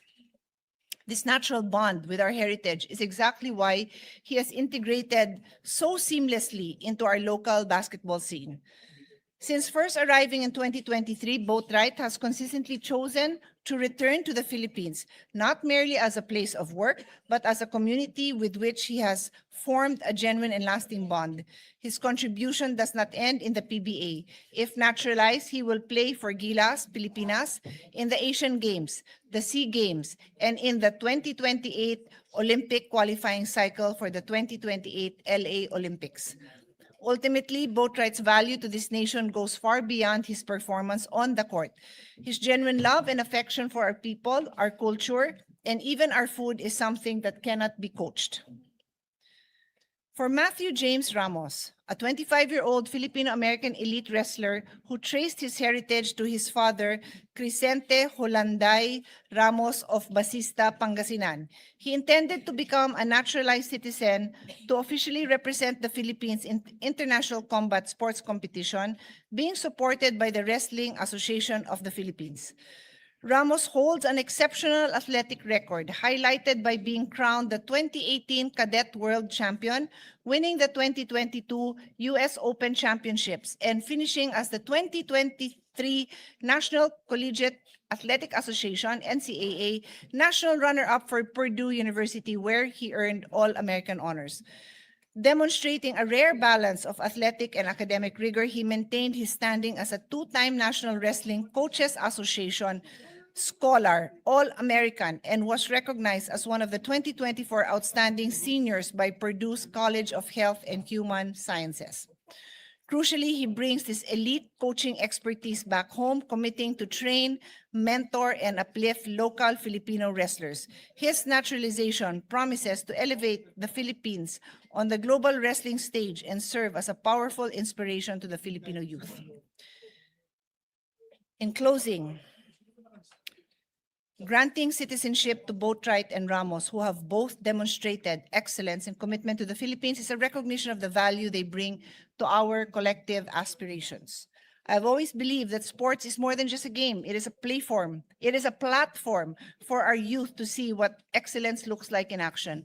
Being an athlete has taught me important life values such as discipline, teamwork, time management, and commitment, all of which I use to this day. These are the same standards we now set forth for Boatwright and Ramos as they prepare to raise the Philippine flag. I ask for your support, my dear colleagues. Thank you, Madam President. Thank you, Senator Pia Cayetano. For another co-sponsorship speech, we recognize Senator Bongo. Mr. President, esteemed colleagues, as one of the authors of the bills in consideration, I rise today to co-sponsor the measures granting Philippine citizenship to Mr. Benny Boatwright III and Mr. Matthew James Ramos. At the outset, allow me to express my full support for these measures and thank the sponsor, Senator Kiko Pangilinan, for prioritizing these measures. The grant of Philippine citizenship through is a power recognized under our Constitution and exercised by Congress in favor of individuals who have shown not only merit and competence, but also a sincere commitment to serve the Filipino nation. Citizenship is more than a legal status. It is a bond of loyalty, responsibility, and shared purpose. In the case of these two athletes, we see individuals who are willing to carry our flag, represent our people, and contribute to the continuing development of Philippine sports. Mr. Benny Boatwright has already made a strong mark in Philippine basketball. Napapanood niyo po siya sa PBA, sa ongoing PBA, no? Kaya lang na eliminated yata sila just last Saturday or Sunday. But anyway, since joining the San Miguel Beerman in 2023 PBA Commissioner's Cup, He has shown exceptional talent, professionalism, and leadership on the court. His contribution helped the team capture the championship, and his performance proved that he can be a valuable addition to the future of Philippine basketball. As a potential naturalized player for Gilas Pilipinas, yun po ang pinaka kulang ngayon natin, no? Since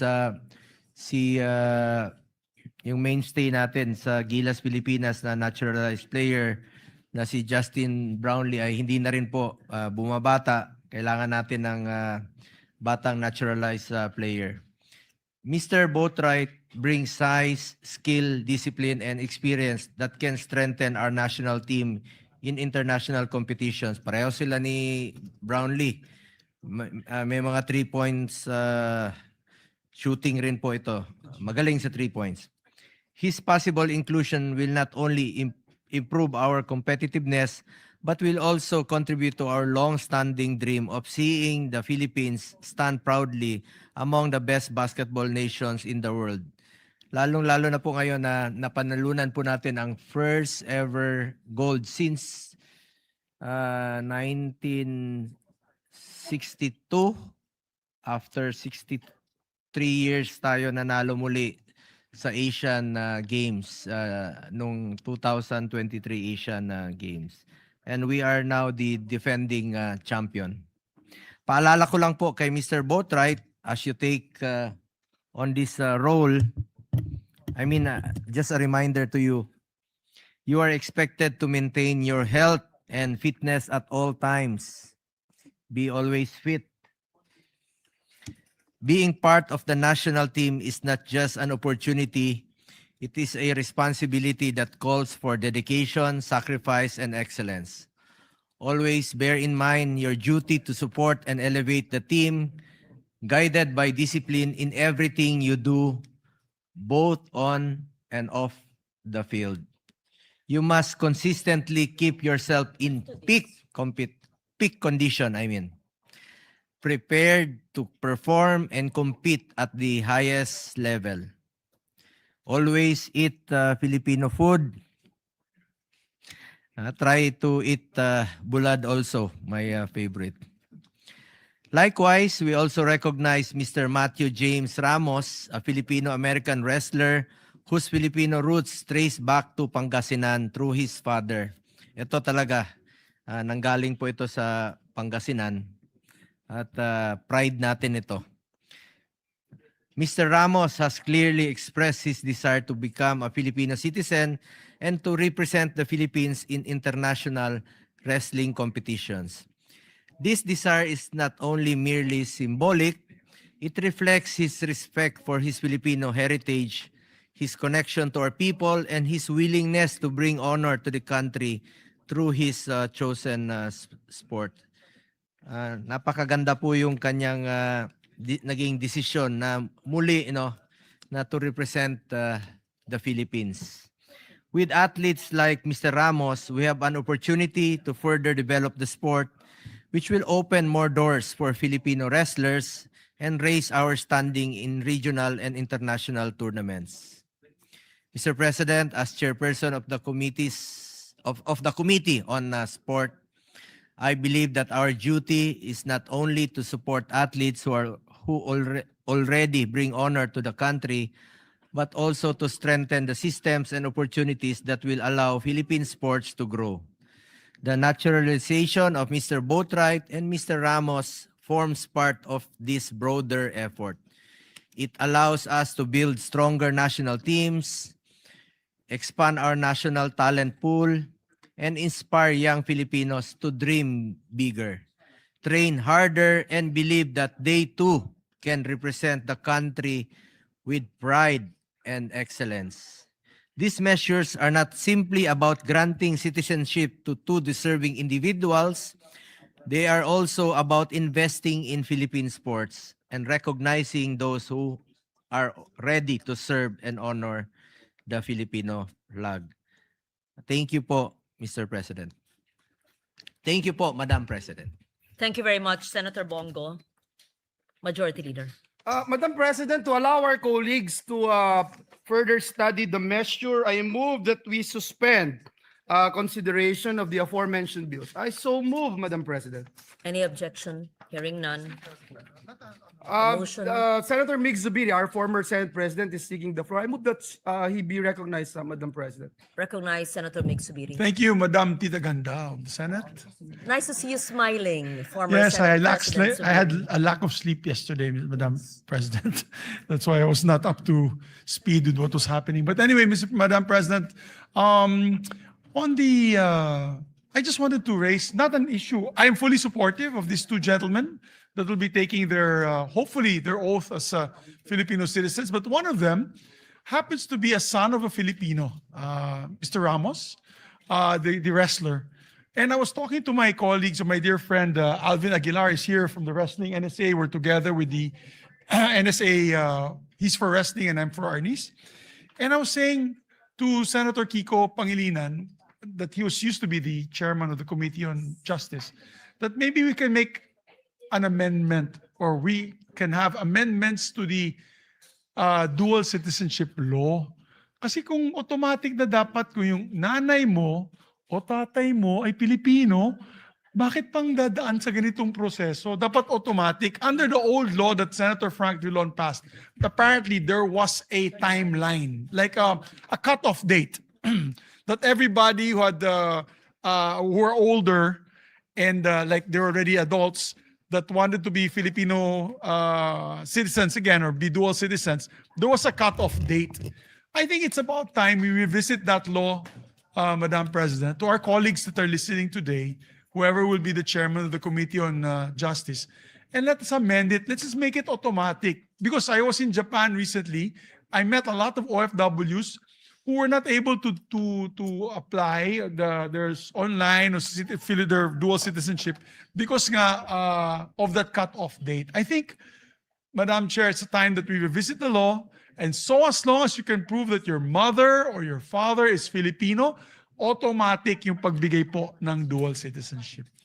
We take Thank you. note of that, Thank you very and much. this representation would be happy to support a bill. I just asked now the Secretariat, there is no amendment to the dual citizenship law. And if they can help us draft amendment to the dual citizenship, then perhaps Senator Subiri can be one of the principal authors of the measure. We'll do that. Thank you. Thank you. Thank you. Majority Leader.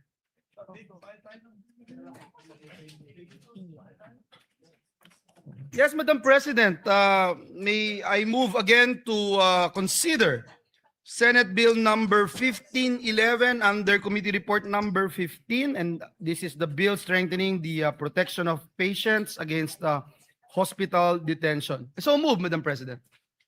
Have we, you've moved already for the. I did, Madam Yes, President. and the motion was approved. Yes. Yes. Already approved that Now we we revert suspend back consideration. and Yes. recognize Senator Ontiveros, the sponsor of the measure. May we recognize again the Salamat po, Madam Recognize President. Senator Ontiveros.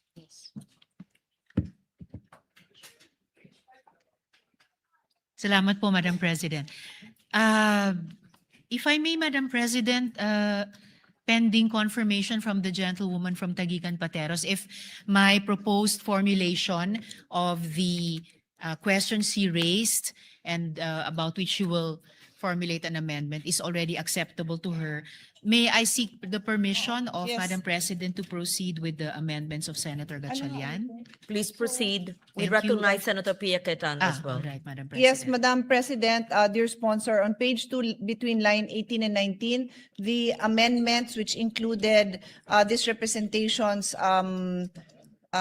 amendment to the amendment to include patient, relative, representative, caregiver, and new caregiver is accepted, except that some words are plural and some words are singular.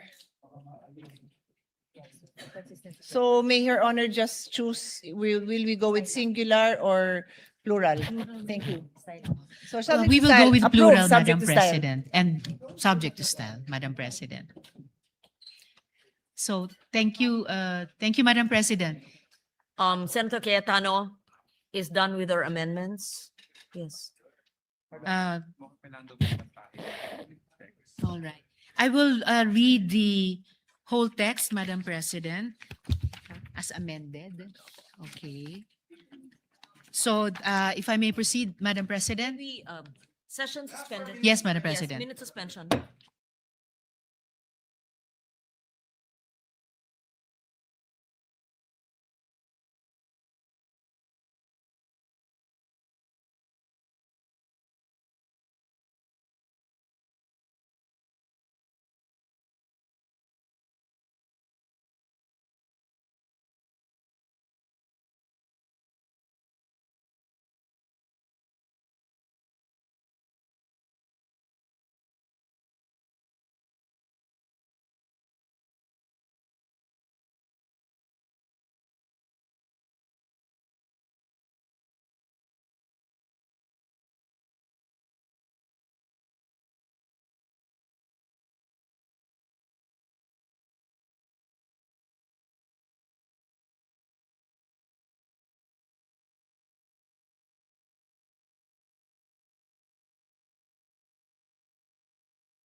We recognize once again the sponsor of the measure, Senator Risa Ontiveros.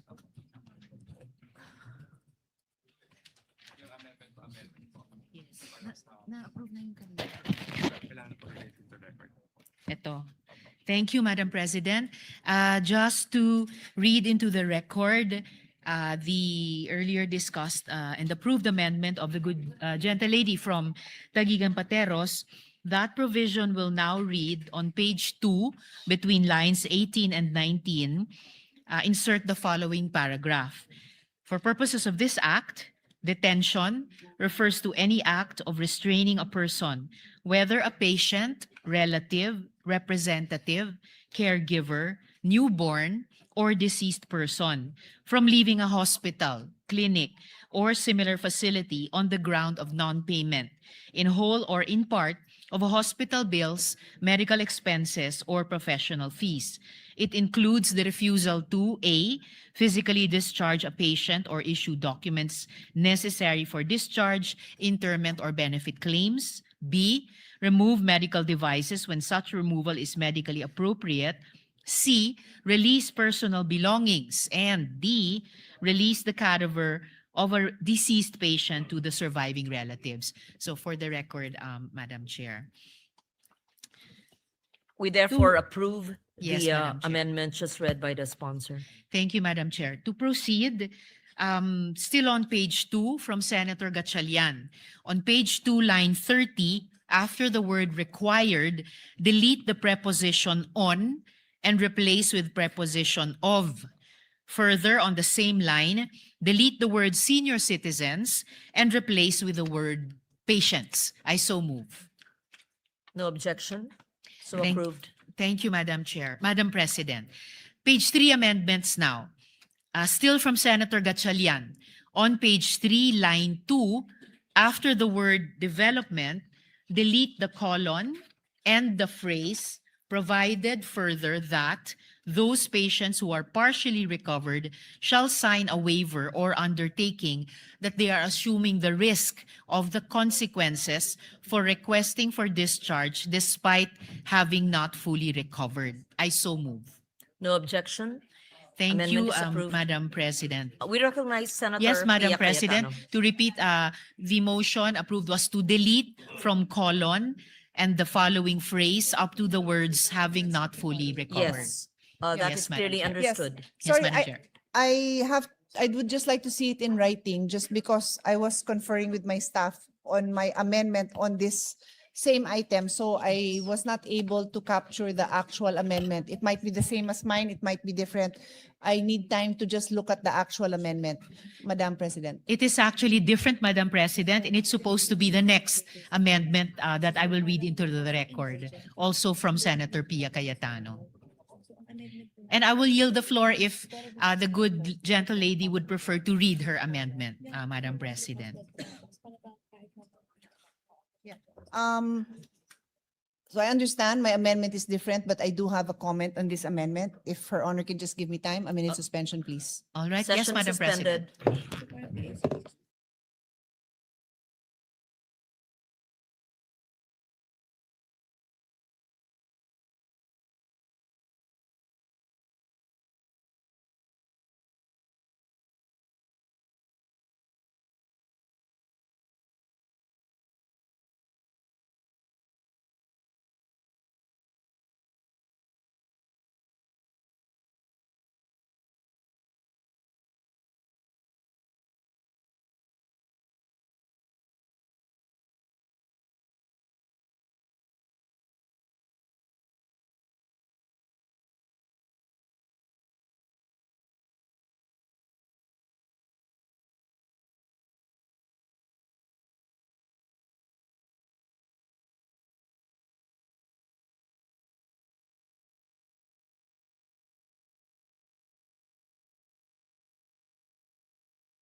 Yes, Madam President. As agreed upon by our minority leader and the members present here today in this plenary. May I just respectfully move that we suspend consideration of Senate Bill number 1511 under Committee Report number 15 with the commitment that this will be tackled first as first item tomorrow, Madam President. I so move, Madam President. No objection? Hearing none. The consideration of the measure is hereby suspended until tomorrow. Thank you, Madam President.